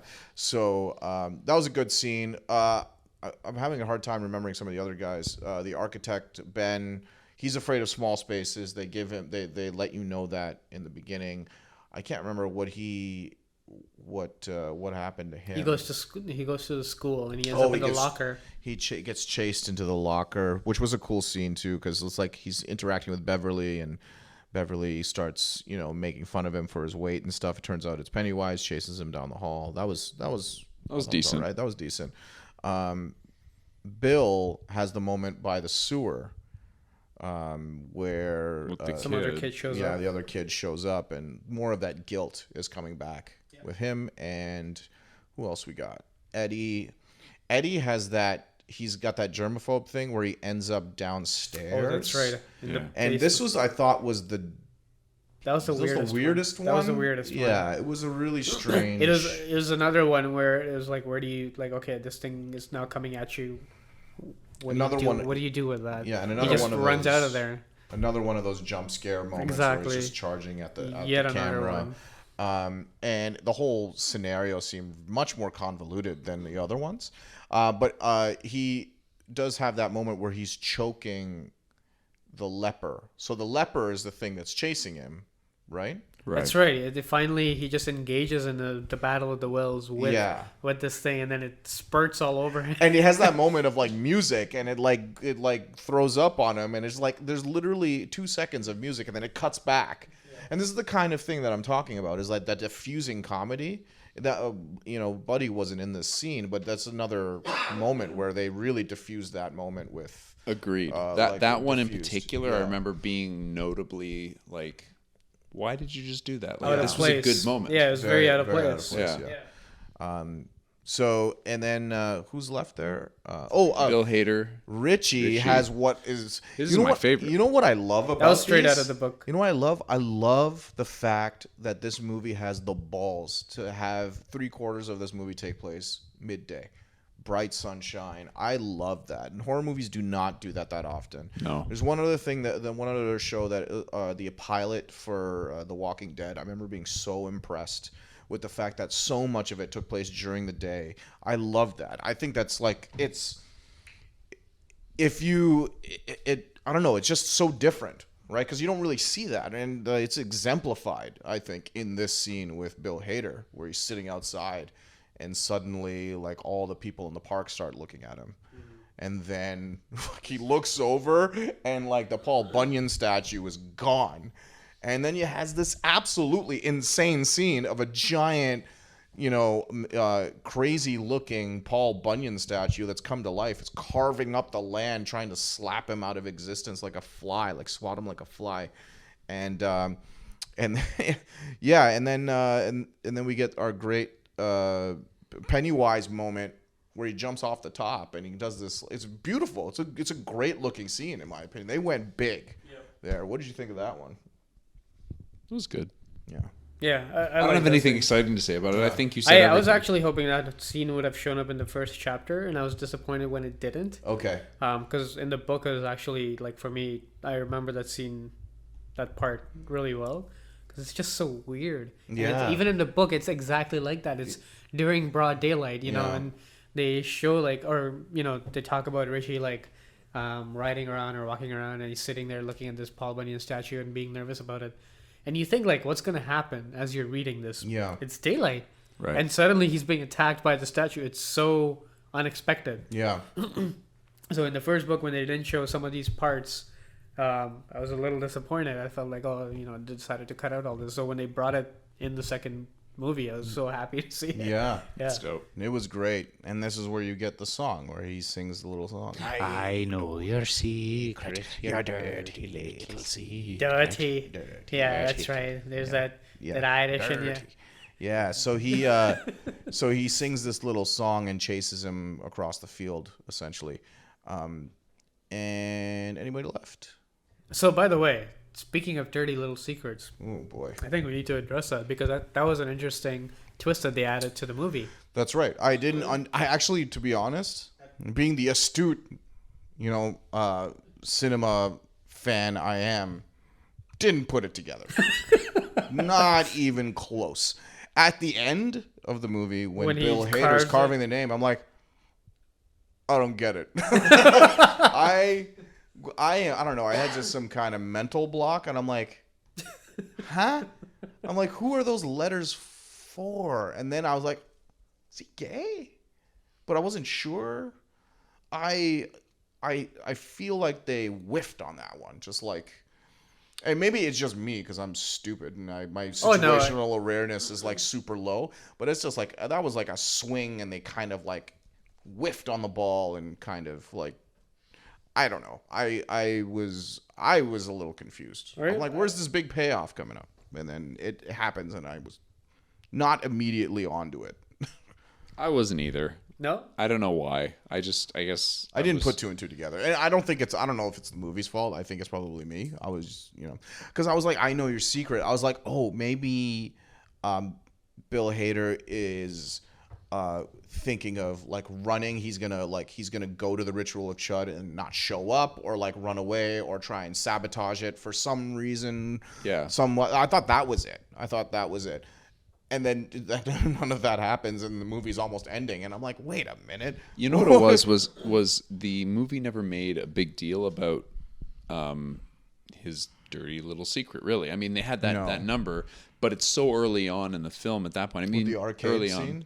You mean, Well, sorry. the arcade scene is what kind of made things like, wait a But minute. the arcade scene was right before that. Just before that. Yeah. But the thing is it wasn't present enough in his current day character to make it seem like something that he would have a secret about. There's like, a comment. So when they're having dinner in the Chinese restaurant, yeah. there's a comment either he makes or somebody else makes about his love life, which that's Yeah, like he does. when Oh, my I didn't ears perked notice up a that. bit at that point. Yeah. I don't remember exactly what it was, but It's like something. Oh, you It got is an- married. it is So, an- like Richie married, or something. Yeah, it was like an offhand comment. I'm Yeah. like, okay, and then you see that scene of the arcade with the kid Yeah. and how embarrassed he gets. Yeah. And then he's reminiscing as well, like spending time, and you can see he's focusing on Eddie a lot. Yeah. So The like, relationship was definitely there, but I thought that was because it was like that, love-hate antagonistic sort of like relationship that builds between two people. and then that camaraderie. combined with like your dirty little secret, Oh, like okay. you could see Fuck, it as all. Did not put two and two No, together. I had still no don't- idea. I wouldn't say it's overt for sure. Yeah. but because the thing is, in like, fact, I thought it was actually well done in that sense because it wasn't that Sure, overt. yeah, maybe that's It- like it I said, didn't- like it's not. I don't know. it didn't make sense to me because, like, when you hear somebody say, I hear your dirty little secret, to me that's something that the character makes obvious that they're ashamed of and they don't want anybody to know. But it is. He's never. It seems like in the movie he's never come out, and he's never actually in his real life even revealed that he's gay. Right, but the thing is I And didn't, as a kid, especially because he was very embarrassed in the art. Sure, yeah. I get that. Like, to me, seeing a young child being able to kind of struggle with being able to identify with his sexuality, it makes sense. But when he's older, saying your dirty little Fair secret, enough. there was nothing at that point with the older character that made me think that he was still struggling with that. So it was kind of weird. That's why I never really picked it up. In hindsight, it all makes sense. Yeah. But like at that point, when he's saying your dirty little secret, I'm like, well, what's the secret? Like at that point, it never registered. So with me. actually, you know what? One thing is with that scene, I'm not sure the whole thing happens to him as an adult. I think it happens to him as a kid, and he's remembering it as an adult. No, he's being attacked as an adult. No. I think he's reliving it as an adult, but it happens to him as a kid. That's interesting because yeah, it was definitely the adult character, but he's reliving it as it happened to him when he was a When kid. he's a kid. But it's the adult and character. that's the when thing that's misleading. Pennywise would have said that I know your dirty little secret. And honestly, if they would have had the kid in there, that would have made more sense to me. It would have. And you know what? In my mind, I think that's how I thought of it because that's in the book. That's what happens. It happens to him as a kid. It doesn't happen to him as an Right. adult. That makes more sense. I know, If it I'm very happened to him smart. as yeah. And I think he just relives it as an adult. He's sitting there and he's thinking about when he was there as a kid and he went through this Why giant. would they have that layer of misdirection? they I don't could- You know. know, couldn't get the kid. honestly, like Yeah. you're That's it. right They're because like, I "Bill, didn't, you're the I only didn't one." think about it that way, but Yeah. I can see why that's confusing then. It could be more direct if it were with the kid. Absolutely. As it is, I completely missed it until the credits rolled, and I'm like, right. Like when he But- started scratching, I'm like, okay, finally it confirmed. Yeah. Okay, so Richie has his experience. Did we miss anyone? Beth, Mike. He doesn't really have. Oh, I was gonna say he never left. Yeah. Mike gets attacked by Mullet Head. But more than that, Bowers. though, doesn't he have another burning people? Yeah, because when he was a kid, his parents burned. It was the alive, right? it was the crackhead newspaper stuff. I think basically his parents were crackheads, or at least that's what he saw. Right. Was that it was a bunch of crackheads that burned up in his building, and I thought that he was shit. What was it? There was more to I don't that. remember. Yeah, there was more to that. It's like people thought he set the fire. Well, Something or along that those he lines. locked them in, or He locked Yeah. him in. or And he, he couldn't couldn't move. help He them. couldn't Yeah, help yeah, them. yeah. Like Things he like was that. terrified. He Something couldn't like help that. them. But it made him I don't think also... his parents were crackheads. No. So No, it was that's revealed what at the end that was all bullshit. But I believe Oh. that Pennywise, in the articles that he saw, Yeah. read it as like a couple of crackheads burned up in a building, and that's okay. not what it was. I see. It was just tragic accident or something along those lines. So Mike doesn't really have any. No, he doesn't. He doesn't really have a flashback. Yeah, I mean, I think he just gets attacked by Bowers. they did it pretty right? much the same way in the original miniseries. They focused on everybody else, and his story was, "Yeah, I never left. Yeah. I've been here." Yeah, he hasn't forgotten. Yeah. So then Bill comes back after warning a child not to get out of Derry. When he comes back to the house, Rather aggressively. I might yeah, add. I actually really enjoyed his acting. In this was movie. good. He was really, really good. I think McAvoy is actually solid in most of all of the movies that he's in. He's doing a great job here, and he comes back and gets essentially a message from Pennywise that kid is not safe. He goes and they have this big sort of set piece in this Hall of Mirrors scene at the carnival where he's trying to find the kid that he warned, who happens to be the same kid that talked to Richie At the restaurant. Yeah, it's just like Right. I thought this level of coincidence here was just skyrocketing through the roof. But you can say Pennywise is manipulating the whole thing. There's but, that influence whatever. again. Yeah. So he goes there and they have what I think amounts to a really cool scene. Oh, you know what? We totally skipped over. I know that we're going way over time on this podcast, but it's a long movie. Great scene when Pennywise attacks a child underneath the bleachers. Oh yeah. This is an Definitely wanna talk about that amazing scene because this, I think, is better than the scene with the kid in the first movie, where he loses his arm. No, I think it's better. I think you're wrong. Dude, this one makes way more sense because Pennywise is appealing to this kid's emotional connection, the fact that Pennywise looks looks different, she looks different, and he's actually, there's a seduction there, right? Yeah. Whereas I feel, not to say that the first scene in the first movie is bad, it's great. It's just that level of seduction isn't as strong. It's not. I don't know. I felt like it was basically a I parallel. shouldn't be using the word seduction. Pennywise, But I mean, I don't know, that's what maybe it he's was. a pedophile, but I guess he But eats kills them kids. instead of- Yeah. It's children. Yeah. It doesn't really matter what we're saying. Yeah, I suppose. Yeah, sorry. But Anyway. Also, not real. I felt Yeah, like that whole that's scene right. was actually a bit of a parallel to the first movie, Yeah. where he's seducing these kids into Yeah. coming closer to him, where he Yeah. can reach at them. That's right. In the first movie, he's offering a balloon, and this one he's offering. A boat. And in the first movie, he doesn't show the balloon. Sorry, you're right. Yeah. Both. Yeah. Yeah, he's trying to give him his boat, which makes sense. He's trying to give it because he cares a Yeah, lot about remember? the boat. Yeah, take it. We watched the scene again recently when we went to Casa Loma because Casa Loma has a Pennywise Oh, that's right. Yeah, thing yeah. going on over there. Do they though? Yeah, I know. We can listen to you guys if you want to learn about Casa Loma. Listen to the last episode. But he's so menacing in that scene, and it's not super over the top. I still like that scene. I just think this one in this movie just makes it works on so many levels, right? She's apprehensive. She's gonna walk away. She's like, oh well, I don't have any friends. I think Bill Skarsgård nailed that. Yeah. He absolutely nailed that scene. He was creepy. perfect in that particular scene. I think that was amazing. And the child actress, she was really She was good really good. there too.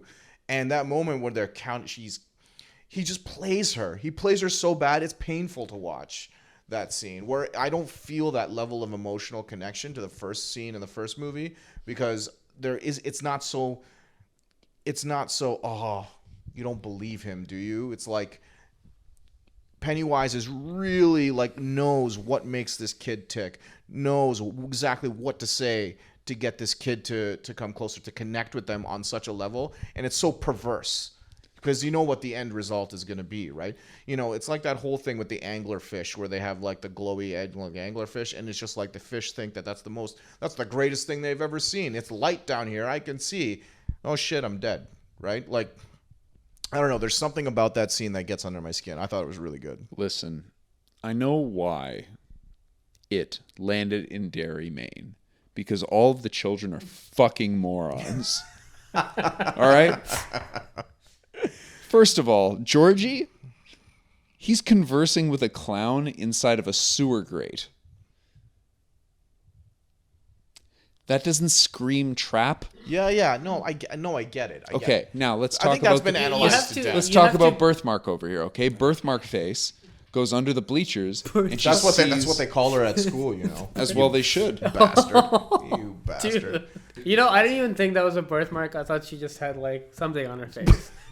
What? I don't know, What's like on her ice cream or I don't know. All the time? Yeah, but she's an adorable girl. I No, wasn't she looking. totally- I wasn't I'm with you looking on at this. whatever blemish she had. Listen. Yeah, Justin Listen. is just a cold-hearted I'm just ramping it up for the comedy of it all. Now, right. Look, I just I don't like think, kids, do you? Look, kids are stupid, sure, but talking to a clown and sewer stupid, no. I agree with you, but I think you have to just give the clown some credit in that he's making them stupider. He's Well, he's reaching playing. out to He's- their inner insecurities He's and playing on them. yeah, He's exactly, playing and they're being amplified. And Yeah, in yeah. normal situations, they would be thinking rationally. In these situations, they are not because there so is the clown is making them stupid. exactly. Well, yeah, I mean, he's playing There's a them. heavy influence on them. No. There's a difference between playing them and supernaturally making them stupid, which is what he's doing. Look, because honestly, if you go under the bleachers and you see anybody there, I don't give a fuck who it is. You're like, you shouldn't be under the bleachers luring me in. I'm leaving.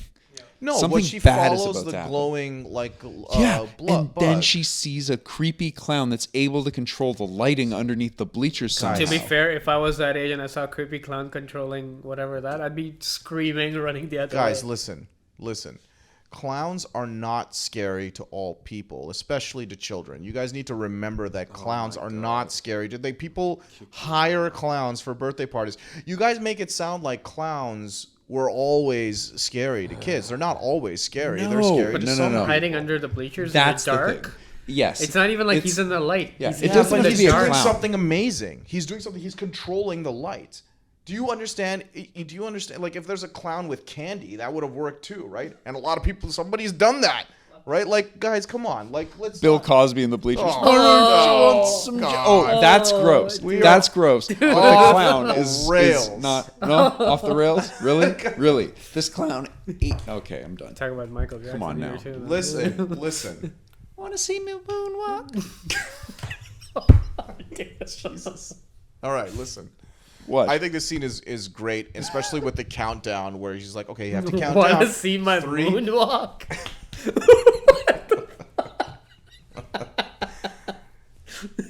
Where Pennywise counts down 3, 2, and there's a long moment. And she's like, "You're supposed to say, boom!" And that's a scare that works. That is earned. That one is 100% earned. Poor little thing was so excited to wait for that one. Oh, dude, it's vicious the way she gets taken out. So that I kept hoping maybe she'd get away. Yeah. I mean, there's a lot of like that can be a little short film, as far as I'm concerned, like a short horror segment. Like that's amazing. That'll win some awards at festivals. Yeah, that is an amazing sequence. I really enjoyed that. Justin, I'd rather you not comment on this scene anymore. I Anyway, think I've said enough. Kids are stupid. Would you like a pudding poppin'? Under the bleachers with the lights and the darkness and the... So this kid's running around in this hall of mirrors, right? And James McAvoy is chasing him around, and he's like, "Kid, you need to get out of here." And this kid's actually scared of this guy at this Here's point. another stupid kid. Well, he's legitimately scared of like Bill because Bill like, Well, he's been basically pretty like aggressive. rattled him physically and told him to get the hell out of town. And between that and Bill Hader screaming at him, and then all of that other stuff. So this kid is like running away from him, caught behind a mirror. Pennywise is licking the mirror behind him, which I thought was a very interesting. He's licking the No, mirror. his tongue is huge, and it's like on the bottom of the mirror, and he's like slowly getting up, and it's going as it's like sliding up the glass. It's very unsanitary. Yeah. Oh, it's disgusting. That he has like tetanus or something. I don't know what he's got from that. But then Bill can't get to him. The kid's scared, and now he starts headbutting the glass. I thought this was a really spirited way to change the scene up. Change the what's he gonna do to get to this kid? That was not on the list of things in my brain. Like to headbutt the glass so hard that he breaks right through. What did you guys think of this? Did you guys think it was scary or? That would have been an improvement to Die Hard. If Hans Gruber goes, headbutt the glass. And they all just ran over and started headbutting the glass. Would have been different. That would have been different. Yeah, that would have been different. You're right. That's a true statement. What do you think, Sudip? I feel like your opinion will be better than mine. I think Justin needs to go to bed. I think that's what's happening here. It's past his bedtime. This man needs to sleep. To be honest, like 9:59 this is PM. kind of like the whole Henry Bowers thing, where I felt like Unnecessary? it was unnecessary. Really? I'd have to Yeah. agree with that. I mean, it didn't really pan out. Like, these characters had enough motivation at Exactly. this point to get to them to where they needed It to go. just felt like a distraction. Yeah. So the only thing I would say, I think that Like, the thing that I would say here is that the Henry Bowers thing serves zero function, where like it doesn't enforce anything, any motivation in any of the characters, in my opinion. This scene plays heavily into Bill's sense of guilt, right? Because it's happened again, and it happened in front of him. It's basically spurning him along to be that to act rashly. He was already convinced. Like it wasn't required to Sure, change this character's mind. Sure. Like, It's not a basically, turning you know, moment, but it's a reinforcement. At the end that. of everyone's day of reminiscing, he comes back. He's like, "Yeah, we got to kill this thing." Then he gets another. He's like, "Shit, no, he's gonna kill this kid. I gotta go after him." Yeah. Runs off without anybody. Yeah. Kid dies anyway. Comes Yeah. back. He's like, "We gotta kill this thing." Yeah. Basically, if you cut that scene, it'll just be like, "I gotta kill this thing." Comes back. I gotta kill this thing. I think we can reduce this 2 hour and 50-minute movie like down by maybe 20 minutes. I think, and it would be a very brisk 2 hour and 30-minute movie. I think that the thing that what was that asshole's name? Henry Bowers. Yeah. Henry Bowers. I think that the thing that he offers to this is that he gets the little shit character kid into the game, because he was so scared to do everything, and then all of a sudden he comes out. That's what I'm saying. I felt like don't. Okay, so I don't agree, because he already showed that by choking the leper. He fought back. He got vomited on, but he fought back. He didn't go upstairs to leave, right? He went upstairs. I don't know why he was up there. Well, no, wait, no. He hold on. and Richie were gonna get out of it. They were leaving together. Yeah, No, that's right. He was aggressively looking to get out. He was also looking to get out. They were both looking to get out. So okay, so Basically, Eddie was like, sorry, Eddie. That's Eddie we're talking about. Sorry, The Eddie, leper right, guy right, is Eddie. that's what it is. Richie was very convinced he's leaving. Yeah. And he goes Yeah, to yeah. Eddie. Eddie, you with me? He's like, yeah, I am. yeah. Until he gets But stabbed. he already choked the leper.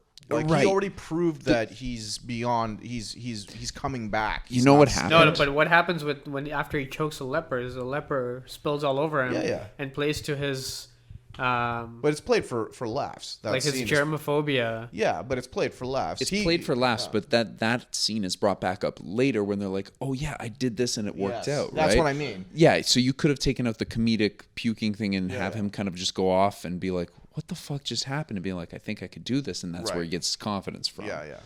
But yeah, I guess I'd have to see it again. And on top of that, it's not until Richie kills Henry Bowers that he really feels that, okay, I need to stay. Yeah. That's true. Because That's he was true. ready He to was run ready off. to leave. Yeah. He was ready to run off. guys, let's not chop anything from this movie. It was well done. Yeah.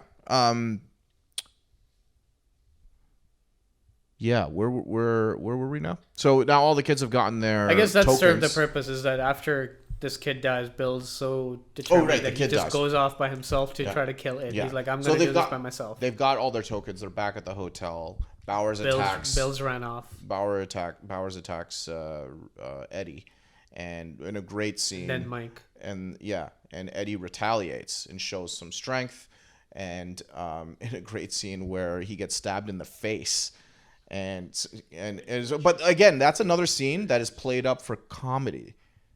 That scene is played up another scene where I'm like, that didn't have to be like that. I didn't think funny. it was funny. Oh yeah, It's- he makes it's the kinda mullet funny. comment in that scene. Oh, after that- he gets that stabbed line, in the yeah, mouth. Well, he right? gets stabbed through the mouth, and True, you know the way he reacts is like, "Ow!" Yeah, Yeah, I yeah. guess Al, so. and he like slowly backs up into the thing, stabs him, and then he's like hugging the wall. It's very, very cartoony. Yeah, the whole thing is very cartoony.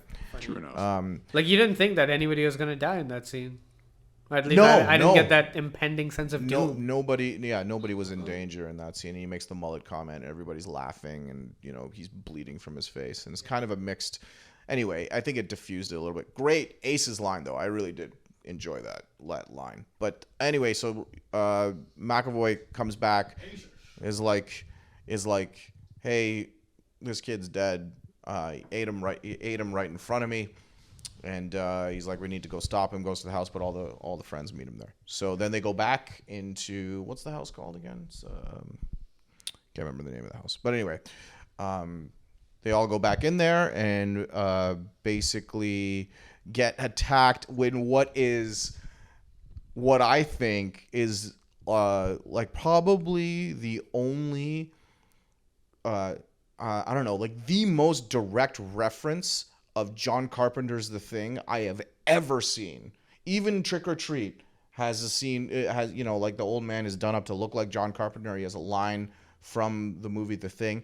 This movie has a severed head that grows spider legs, and Bill Hader says, "You gotta be fucking kidding me." Is that what he says? He says. Can't even remember. But that's the exact line from The Thing. Because in The Thing, the guy's head falls off, and then it starts, vibrating, and then spider legs come out of the head, and one of the characters says, "You've got to be fucking kidding me," right? And then it starts, walking around. I was like, wow, that's not that they lifted it. That's not a reference. They lifted that creature design, everything, and that line right from John Carpenter's Thing. I was very surprised. You didn't notice that? You know what? When the legs, anytime I see a head with legs come out that are like a spider's. How often do you see a head with legs come out? A few times. Okay. And I thought it was direct reference to then, but I completely forgot about it. Yeah. Until you brought it up now. To the point where you were bringing it up, I was like, huh? It's been a while since we saw them. You just saw it a few days ago, Sudip, right? Yeah. Yeah. So they get attacked by this head, which I think that they actually did a good job on the effects for the spider head. I enjoyed that. Yeah, that whole scene was pretty weird though, to be honest. You want to talk about scenes that are not needed? Just fucking get into the creepy house and go down and chota it up. That's what I was thinking. To be honest, it's like let's get a move on. Like this is just another. I don't know. I think this is the fun stuff. I think you cut fucking mullet head out and get me more fucking heads with spider heads. And that was a weird scene for me.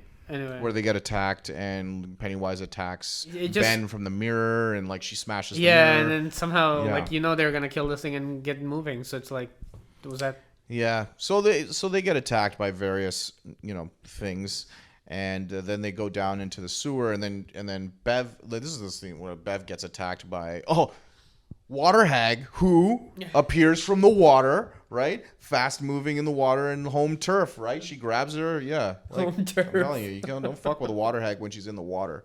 Trust me. You gotta, trust me, guys. I know about water hags. Fucking level 20 Water Hag. Watch out. I still don't know what the fuck a water hag is. It might be Sea Hag. That might be the Sea Hag, Swamp You've been Hag, messing this Water up. Hag. It's like bathtub hag. Do I need to Google this? I don't know. Bathtub I can't. Shower hag. That's what I call myself when I take a shower. Like, there's old shower hag. That's when you take a shower and you forget your towel, so you have to dry off with the small towel nearby, but you're still dripping wet, so you're going through your hallway and you're like, ah. That is a shower hag. That's the shower hag move right there. Oh my God! I'm not gonna lie. So I do funny. that probably 2 or 3 times a week. Can I tell you something for real talk for a moment?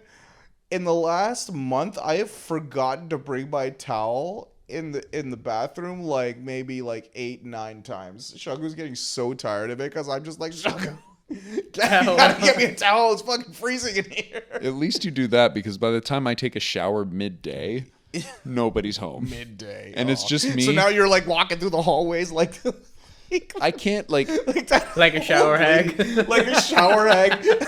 The neighbors that I'm attached to in my semi-detached home are probably very curious what happens at our place, where around 12:30 p.m. every day, all they hear is fuck. Because it's me looking over to the towel rack, and all they see is just a hand towel, and I'm like, I can't This isn't gonna You're work. walking through the hallway because you're so cold. You're walking like the lady from the Beverly's Old House. There you through go. the hallway.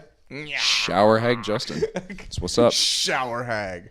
This is literally how she runs though in that scene. Yeah. That's how I go to my towel. He's trying to air dry. He's just running up and down the hallways with his hands out. Oh my God. Okay. Listen, Pull guys. it together, people. Pull it Listen, together. guys. Okay. Let's get to this ending. Okay, so she gets pulled under, gets saved. They go down into what's below, I guess, the area they were in the first movie, where all the kids and the body parts and stuff were floating in midair. There's Another door. another door to go down lower, and this is the set I was talking about at the beginning that I was really impressed by because they did. I don't know. I think this is visually it was like so amazing because the asteroid essentially hits the ground and immediately, like, I don't know, it froze or it solidified. So the blast radius was like out. So you have these shards of these sort of like cosmic rock, I guess, that is just kind of like, and they're very sharp. So it kind of reminds me of like when you see a video of like two icebergs or two ice shelves like smushing together and like then in like Baffin Island or whatever, they push pieces of them up. Kind of reminds me of Superman, like one with the crystals coming up, that kind of thing. It reinforces that alien sort of like Fortress of Solitude. Fortress of Solitude, yeah, exactly, reinforcing that whole idea that this is alien, right? Really like that set. And then they perform the ritual of Choda. Choda. Which, all right. They burn all the stuff. They get into the center and they burn all of the relics. I keep calling them relics, the heirlooms, whatever. Like, And, I don't and know then what there's they call another comedic moment where they're arguing whether the shit burns or not. Yeah. it. Yeah. That Again, whole kind of thing was something that kind of awkward, but that felt a little more organic because in that moment, I feel like someone real would say that. I feel like someone, like if we were in that, we're like, is that gonna burn? Like, I don't know. Like maybe we should. Like there's another line. It's like, oh yeah, this doesn't burn either. I thought that was pretty funny. Yeah, Like, yeah. After they'd been arguing over whether one substance burns. Yeah. And then they're like, oh yeah, but that doesn't burn either. It's like, Yeah. well, okay. No, it was funny, but it sounded like people being nervous funny, like they were trying to like get Lighten through up the it. moment, yeah. So then they perform the ritual of Chud, which they all hold hands and they repeat some phrases, and some insane shit starts to happen above them. What did you guys think of this like visualization of like it looked like a mouth? I guess it was just like a giant tunnel, but it was like it looked like the inside of like someone's mouth almost. And these lights come down, which I think are the dead lights, is what at least what they're referred to in the book. And the lights come down and are very. This is all very CGI intensive, and it comes down into the little First Nations thing that they got going on there, and it gets sucked in, and they're all like, "Oh, well, yeah, it's done." Not quite. And then the balloon starts popping out from there, and Pennywise shows up. So, what did you think of all of this? Like this ritual of Chud stuff, it being what Pennywise refers to as a gazebo, but it's a placebo. Like what Mike didn't tell everybody was what happened to the First Nations folks that performed this ritual so long ago.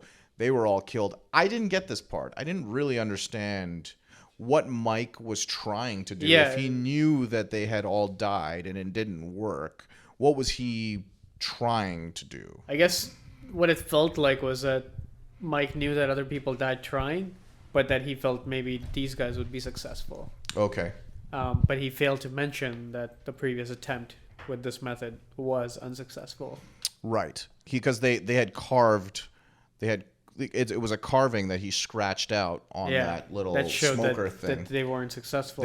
And the placebo that he was trying to instill was that they can be successful. They can be successful. So like he thought with that additional motivation they could get through it. I guess that's sort of makes sense. Like it or Pennywise, I suppose, confronts him, and he's like, "No, I wasn't trying to deceive them. I really felt like we could do this." Yeah. So what did you think of final boss Pennywise? It was a little chaotic, the whole thing, but I think that was the best way they could show it. Like in the book, he takes the form of a giant spider, Right. which is supposed to be the antithesis of the turtle, Sure. for whatever reason. Whatever. Yeah. And then they enter into a battle of wills, and they're trying to take it out, and somebody gets their arm ripped off. Battle of Wills. It yeah. should have just been them all playing chess. Much like Death from Bill and Ted. Another 3-hour movie. Right. Um, Is Bill and Ted a 3-hour? no. I mean, like if they'd played chess, it would have been another 3-hour movie. No, they got the clocks there. Yeah. Speed chess. But so I guess they did it a little bit differently. So in the book, they go into this battle of wills, and it's like the way you read it, it's like everything's kind of swirling around, and they're trying to fight this thing with their mind, and this thing's like trying to get at them, and somebody makes a lethal blow, but I think it's Eddie, but his arm gets ripped off. Okay. And he bleeds to death. Okay. In the movie, they did Gets a little stabbed, differently, yeah. where he just gets pokes stabbed him right with a through. leg. Yeah. I thought, again, same with his origin. I'm like, oh, that's getting a little hokey. How are they going to do this? I'm like, oh, I know that his final form's a spider. How are they going to do this? And what I liked about it, it looked pretty much, it was kind of funny to see his head that big. Yeah. At first, I thought that was really kind of weird and funny. But if you see the rest of his body, it's actually made out of the clown costume. Yes. Which I thought was really cool. Like the thorax and like everything on the back, it's all got the ruffly sort of like It's true, yeah. suit. And it's a combination of the colors from his suit as well. So I thought that was great. And the animation is top notch. I'm like, this is what The Mummy Returns desperately wanted to be. The Rock is looking at this and be like, well, what the hell? God. Are you kidding? The Rock has not looked back at The Mummy Returns since. He watched his scenes where he was live, and then after he was like, I'm good. I actually watched The Mummy Returns again recently. Just recently? Just for kicks. Yeah. And it's disgusting. It's awful. It's just like, what the fuck were they thinking? Yeah. Like, did they think they could get away with that? At the time, maybe. I watched 2 awful mummy movies. I watched the third Tomb of the Dragon Emperor. I on haven't seen that Netflix. movie. I refuse to watch It's that not movie. good. And then I watched the Tom Cruise Mummy. I'm like, I don't know why I decided to watch the 2 worst mummy. The Tom Cruise Mummy is kind of just like sort of fun. Yes. And like, At least it has promise. Yeah, And but they're trying to set up this but it's world. bad though. It It's is not- bad. it's It is not- bad. Yeah, I like agree. The Mummy Returns. I like the first Mummy. I like the first Mummy. Yeah. And Mummy Returns is good except for... There's some bad CGI. But you know why they did that, right? Like, they couldn't get Dwayne Johnson for those last parts, or they had to, like, do a rush job. Something like that. Yeah, Yeah. it was like they didn't No. actually do it and think like, oh yeah, this is a good product. Yeah. This is We going to should work put it out. People are going to like Yeah, this. Like, no. They were forced to do it. I Small, think, yeah. but outside of that, like, it wasn't a bad movie. I agree. No, it was good. It was a pretty cool story. Yeah. Told well, but It's just a goofy, everything around it fun, was just kind of Cringeworthy movie. it was adventure fun. movie. Small tangent. When I saw that movie in the theater, and that moment opens when the doors open, and because like the Imhotep and Brendan Fraser are fighting, the doors open, and I'm like, oh shit, The Rock is just gonna come out the way he looked at Yeah, the beginning of the yeah, movie, yeah. and there's gonna be a 3-way like fight, and I'm like, that's gonna be really cool. And then he shows up, and he looks like a Ken doll. Yeah. And I'm like, what What the in the actual hell? fuck am I Even as looking a- at right even now? as a kid, when I saw that, I'm like, that. I think that does was not the look good. intention, was to just have him there, come out and Like, fight as these in, guys. like have a real physical 3-way yeah, fight. That would and be not great. with like the freaking pincers and Yeah. whatnot. Yeah. So, this is fucking awful. Pennywise, on the other hand, actually looks really great, and some of his dialogue is really good. The way he's talking to the kids, and it all looks very believable. Right. The lighting is great. I think the effects are well integrated.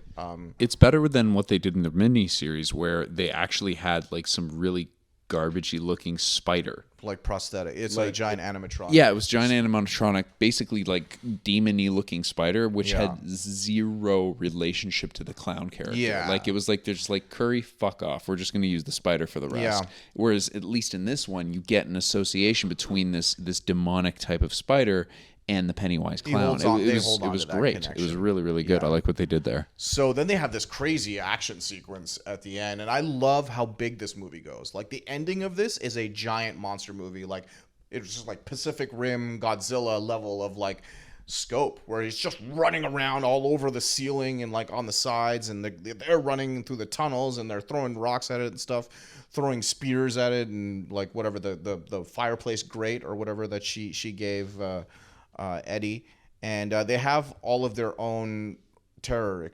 experiences. One last fight your fears. So then Bill Hader has the one with the doors. I didn't like that too much because I thought it was too funny. I did like the Beverly in the bathroom with the filling up with blood, and Ben in the pit because he's claustrophobic, and that connection that was really well done. I thought that was cool. Yep. That was really well done, solidifying that sort of that. And that was when she realizes it was him all along. Yeah. Who wrote her that note. Right. Yeah. And Bill's was the best. Bill's That was the best. so good because I didn't even see that coming. Like I even though like in the back of my mind in the first movie, I thought, oh, maybe he's faking being sick because my brother's done that to me, right? Because it also kind of like hits home because a lot of like older brothers have done that to their younger brothers, and they're like, oh, this little snot wants to play, and I just want to go to sleep, or I want to do something else. I'll just fake being sick. Bunch of assholes. I never do that to my brother, Mikey. I love you. But it's such a great scene. There's like the themes play really well because he is where Pennywise was in the first movie. The first Do part. you notice that? Yes. Like he's where Pennywise. So it's as if like he basically did it.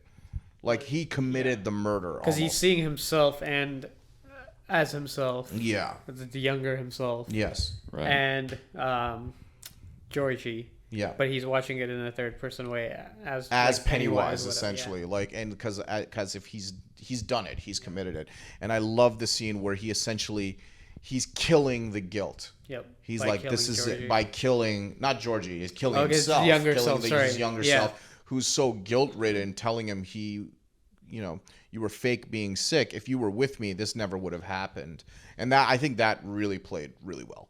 Agreed. Yeah. That to me, I think of all the scenes in this movie, that was actually my favorite of everything by far. There's a good build up and a good payoff, and I don't think that payoff would. I think that's why the Hall of Mirrors scene adds to that. I think adds to that guilt. They really want to pile that on because this scene needs to have that power, right? Because he keeps talking about Georgie and Georgie and Georgie. Georgie happened like 4 hours ago, right? Like you got to remind. It's almost like you had to remind the audience that there is still guilt there, right? Yeah. So yeah, no, that was great. So now Richie comes out, and Eddie throws the spear at Pennywise and really manages to damage him. And then one of my favorite moment in the entire movie happens. He throws. He's like, oh yeah, he's it kills monsters. The spear because he kind of like falls over.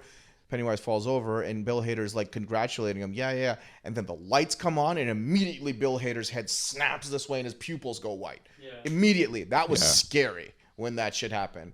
I really liked that scene. That was like a good moment that I didn't see coming at all. Good surprise. Yeah. And he starts floating, gets caught in the deadlights, and then I forget how he gets out of it. The sequence is like Richie like tries to like start yelling at the monster. He's like, "Oh, come here, you fucker," whatever. To distract him, and the light comes on, and he just like gets mesmerized. That's when Eddie comes in and throws it to get Richie to get Richie out of that hole. That's right. Yeah. Right. So then they're like, "Oh yeah, great, we managed to do it," and then he gets stabbed through the chest. Eddie does. And then they sort of have this discovery where they have this conversation where they're like, he's huge, but he can't fit through some of the... I thought this was a very practical discussion for a very impractical scenario. It is a weird one. Yeah, basically in that environment that they're in, because they're in a big cavern, he can be as big as he wants. Yeah. But they had to go through these little nooks and tunnels, and he has to make himself smaller to get through that. So... they decide to go back to where they entered, have him chase them, and when he makes himself smaller, that's when they think he'll be vulnerable and they can kill him. Yeah. Obviously, that doesn't work because they never make it back to where they want to go. But then they figure out a different way to kill him. Yeah, they essentially schoolyard bully him into... yeah, that's kind of what happened. There's your battle of wills. That's right. Well, that's essentially what that meant, like that's supposed to be. If there's one takeaway from this film is that bullying is okay. Yeah, no, you're right. I think that's what this after Bullying and seducing little children. after That's right. Yeah, 5 yeah. hours, That's all well and good. after 5 hours. Way to of go, horror Stephen film, King. Bullying is good. Bullying is Have top a great notch. night, kids. Gotta bully people. What do they chant at the end? No, they're all making fun of him. They're all like basically Like, belittling you're nothing, him. you're You're nothing. nothing. You're a stupid Yeah. clown, Yeah. and all of that stuff. They're doing that, and he's getting smaller and smaller. And then I mean, I think he basically turns into Palpatine from Episode 3. Yeah. He's just that's exactly what he looks like. He's just like I'm sorry. But he's unlimited immensely less powerful than unlimited power. It was more of a question. it was. like, yeah. It was very limited. Yeah, yes, your power is very limited. Yeah, you got It's nothing. too bad there's no Samuel L. Jackson. Fucking in there. clown. Yeah. So, and then they reach into his heart, pull his heart out, and they all crush it together. It wasn't even they reached into it. They're just kind of like gingerly like. He it had like wasn't one tentacle. Yeah. He was trying to stab at it. And Yeah. they're like, That wasn't a tentacle. Get away. Whatever that was. A little. Oh, you walked right into that. Sudip, come on. All right. Let's keep it clean. That was not a tentacle. Keep him up after his bedtime. Justin gets cranky. I'm so tired. So He's trying to get it up, you know. So Wow. yeah, the way he looks in this scene is like it's absolutely hilarious. He's just so pathetic, and he's just kind of like no, Like Palpatine. like Palpatine. Yeah, a lot like a more childish Palpatine. With Windu about to kill him. Yeah.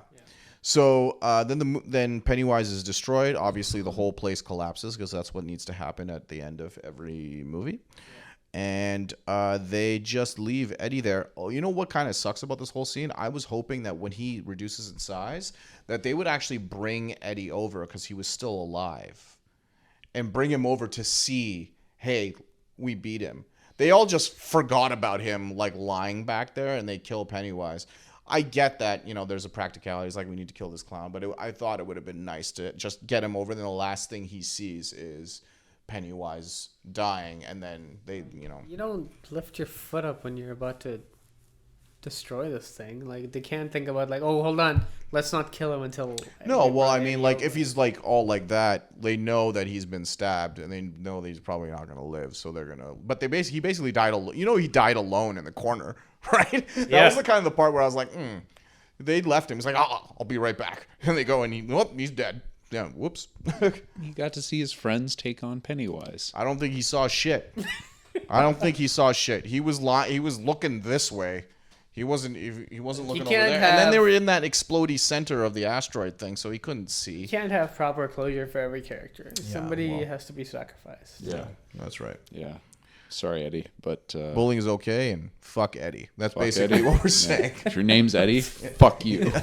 I'm sorry, then Eddie. they escape, and they leave his body down there as the place implodes, and then they have kind of an epilogue at the end where you get to see. Do you get to see everyone? I don't think you get to see everyone. I think the most important takeaway You do. Yeah. you get to kind of see where everybody's at. Yeah. But the most important part of that epilogue was the Stan. How do you feel about this? I loved it. Really? I loved it. Because the thing that annoyed me about the miniseries was that, like, he's just done away with, and that's kind of it. Like, that's it. He's just there, and he's gone, and it's like, whatever. I don't really care. But you get that, minute or two of explanation in the film, and it really, all of a sudden, fills out that character. All of a sudden, he's like somebody that you can sympathize with, or empathize with, I guess. And really understand why he did what he did. He's no longer just a weak character. I mean, he's kind of weak, and he knows his fallibility. Yeah. So because of that, he decides to take himself, like he said, off of the board. Yeah. And I was like, fuck, that's great. I really, really liked what they did there. Because otherwise, he was just some little bitch character that just kind of was in the background. I have mixed feelings about this scene. I thought that the terror of Pennywise that was an example of how scary this whole thing was supposed to be. And to be so calculating about it means to me at least, that he wasn't scared. He's like, how do we win? And if he was thinking, how do we win, and was brave enough to kill himself, then he was brave enough to join his friends. Nah, but the thing is he knows he's brave enough to kill himself, but he also knows that he's weak enough that he wouldn't be able to stand by his friends when he doesn't have that amount of time to calculate that all, right?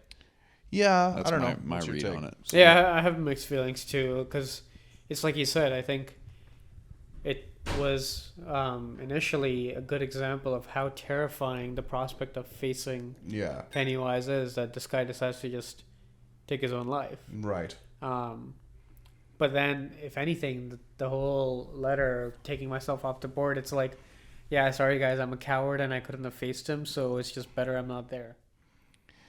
Yeah, I don't know. I'm with you. I'm mixed about it. I like what they were trying to do, but I think it took away from some of the gravity of the whole situation, I think. Yeah, I mean, at the end, they just want a feel-good story about every You character. wanted a right? little- like, I think yeah. that's what that was. Yeah, except for Eddie, who just died alone. But Fuck there's that a guy. feel-good about him too. He sacrificed himself. Yeah, man. He helped He his just friend. died in the corner by Opened up at himself. the end and He threw pulled that together. monster-killing spear Yeah. while his friend was catatonic, Yeah. floating in space. He was like the rally cry for the group. But the thing is, like, saying that this cheapened things is easy to say in hindsight when you're analyzing the whole movie and being like, yeah, I guess that kind of did cheapen it. That's not what I sound like. Well, might as well. But it didn't cheapen it at all, because you don't get that until the last 2 or 3 minutes of the movie. And then at that point, it just fills out the character. You know what I mean? Like, that's why I didn't feel like the whole time I was just like, Stan's a bitch. And then all of a sudden, at the end, it's like, oh shit, he's actually pretty cool. He knew his weaknesses and was able to mitigate them before they affected anybody else. He was brave enough to be able to look at it and be like, you know what? I don't want to be a problem, and I love my friends, so I'm going to just not get involved. I like that. I thought that was I don't know, I thought it was bold. It gave an element of likability to the only character of the group who I thought was completely unlikable. And then all of a sudden, he was now likable. All right. Well, I think we can agree to disagree on that one. I was just going to drop my mic. One last thing I wanted to mention about this. Andy Muschietti, the director, has talked about delivering a director's cut, not of this film, but a monster cut of both films together, cut as one movie. Please don't Good do lord. Oh man, and I would 100% want that. I have held off buying the 4K disc for the first movie because they've been talking about a director's cut of the first movie for so long, and I thought, okay, It Chapter 2 is coming out this year. They're going to release that director's cut before the movie, as they typically do, to promote. You know, do they get that cross promotion? I was about to say cross promotionation. Procrastination. Yeah, Just adding syllables. yeah, just, and Letters, really. and they didn't do it, but now Muschietti's talking about like the Muschietti cut of like the films, which is basically a release of all of the shot material. Sounds like a Robert Rodriguez movie. Yeah. Yes. Yes. Muschietti. Muschietti. As a monster cut of the films, both films together, including deleted material. So I think that's going to be Ooh, amazing. deleted material. Yeah. More of the water That's hag. all we fucking More- need. yeah, if we're is lucky. More footage. water hag. That's what we need. We need more Jesus water head. Christ. We didn't really touch on the whole de-aging of the kids. I didn't like it. I heard their voices turned up an octave. I noticed. See, I honestly didn't notice. Really? I had no idea. Okay, so it's probably like pretty good. Check out episode 48 if you want to hear more about your comments, because you mentioned it. I did. Yeah, I did. at length in 48. So that's where you can listen to it. But Just came out 2 days ago. But yeah, so that's the end of the movie. I can't wait for the Muschietti cut. I don't think I'm pronouncing his name I right. feel like you're not. Muschietti. That's my machete. That was what was that? Dead. Broken lizard or whatever. Yeah, no, Dead Island. No. The company is Broken Lizard. No, Broken Lizard. But what's the movie called? Dread. Club Dread. Club No. Dread. Yeah, It's Club Dread. that is shitty. That was really shit. That was. I gotta watch that movie again. I'm gonna watch it again. Yeah. Either Muschietti or Muschietti. I think it's Muschietti. The Muschietti cut. Is 'Cause it's Italian, so usually you say CH as the K. Oh, okay. I Okay. can probably tell you. Like bruschetta. It's not bruschetta. Yeah, this would be muschietti. Oh man. Muschietti. And I also apologize. I've not been saying David, right? No, you've been saying Andy. Andy. Oh, okay. Okay. But you've been saying like Andy Machete. Andy Machete. Yeah. Andy Machete. Well, I mean, Machete. it's about in line with how people pronounce like bruschetta. Bruschetta. Oh, okay. Not What's not bruschetta? Huh? Can I have some bruschetta with my garlic bread? Go fuck yourself. With my minestrone soup? Menstrual.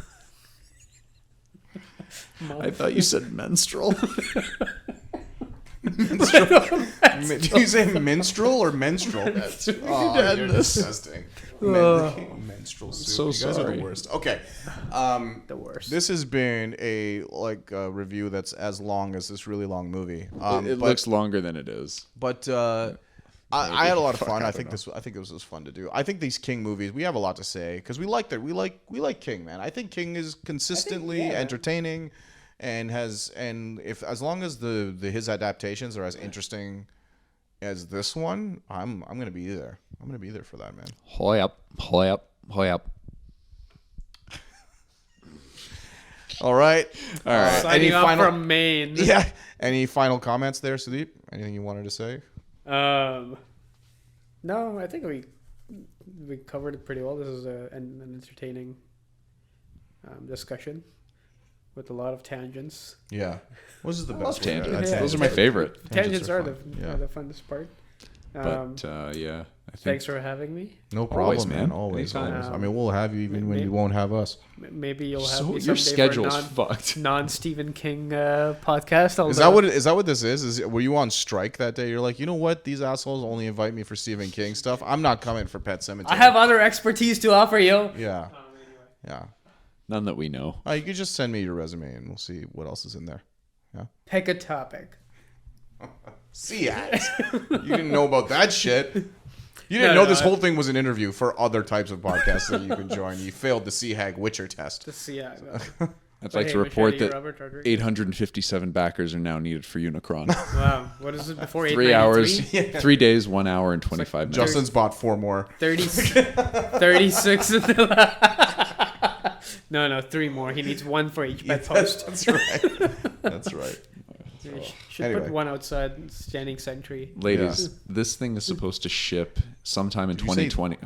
Did you say ladies? Yes. And I thought you were going to say this thing is supposed to shit. No. Well, ladies, this is supposed to ship sometime in 2021. So by then I'll be single. Just hit me up. Oh my god. First of all, there's just so much fallacy in everything you're saying there. God. Ladies. You'd be lucky if there's a single lady. You're not listening to this? Oh my god. It's probably going to be in the after I make her listen to it. Yeah. She's probably going to be like, this is boring. Yeah. She's going to be like, what the fuck did I get myself Yeah. into? Yeah. I may be single after this podcast. Did he just promote bullying? He's just like making Bill Cosby and Michael Jackson jokes. Oh my god. I mean, the worst thing would be if she really likes John. Want to see my book? Guys, All right. we're burying ourselves. All Let's right. get the fuck out of here. Okay. Let's call it. right. Yeah. Everyone have a good night. I will read The Stand, but more importantly, Dr. Sleep. Yeah, let's get on the Dr. Sleep review. I'm down. If you haven't read it yet, And actually, I want to rewatch The Shining anyway. The Shinnin. The Shinnin. Yeah. Oh, let's try and do You the want to get miniseries. sued, lad? I want to do the miniseries. I think the miniseries because I none do of us both. have seen Fuck it. None of us Double have seen feature. it. Yeah. I haven't seen them. I didn't even know there was a miniseries. Yeah. Is this fairly recent? Late mid 90s. Yeah. Mid 90s. Mid to early. Yeah. So not So- that like recent, that. but okay. It looks dated, but it's another. But do you think it's a another better adaptation than No, the I Stanley don't. Kubrick? I don't think it's widely regarded as that, but I think it's worth checking out because It's it's another- closer it's to the different. novel. A different adaptation. Yeah. So you said you haven't seen the new Pet Cemetery, right? No, I haven't. So that is also like it's like it in that it's different enough from the original that you'll be like, huh. But I haven't that was seen the worth it. original either. I've only read the book. The book and the original are very much in line. I So see. Just like a verbatim kind of yeah, word for word. more or less. The new one's different. I wish they would make a movie on, or have they, on Salem's Lot. Have Yes, they made a movie there's on that? there's Yeah, a I think there's they a talk movie, about a remake. There's a movie directed by Toby Hooper, I think, and the guy who did Texas Chainsaw Massacre, and there's a mini series that was in the late '90s that was on television. I remember renting it from Blockbuster and watching it. That's one of my favorite Stephen King books, actually. Yeah. That So and yeah, I Tommy mean, I Knockers. thought the miniseries was pretty good. I've never read Salem's Lot. The original movie is not bad either, but it is definitely like an abridged version because it's pretty short. So, all right, well, I think we'll wrap it up. This has been Atul. Justin? Well, thanks for having me again. This is Sudip. Hell yeah. Next yeah. time, we'll have you back. See you I don't guys. know what that next time is, but whenever it is, we'll have you back. Let's end this. Really? Oh man, I'm having so please. much fun. End it. I'm just going to go to sleep. You guys can let yourselves out. You're just gonna sit here talking on the phone. Get out of here. On the phone? I got On the my phone. Whatever. phone? I'm tired. I got now. my year in review I with am my boss tired. tomorrow. All right, seriously, we're leaving. Take care. Drunks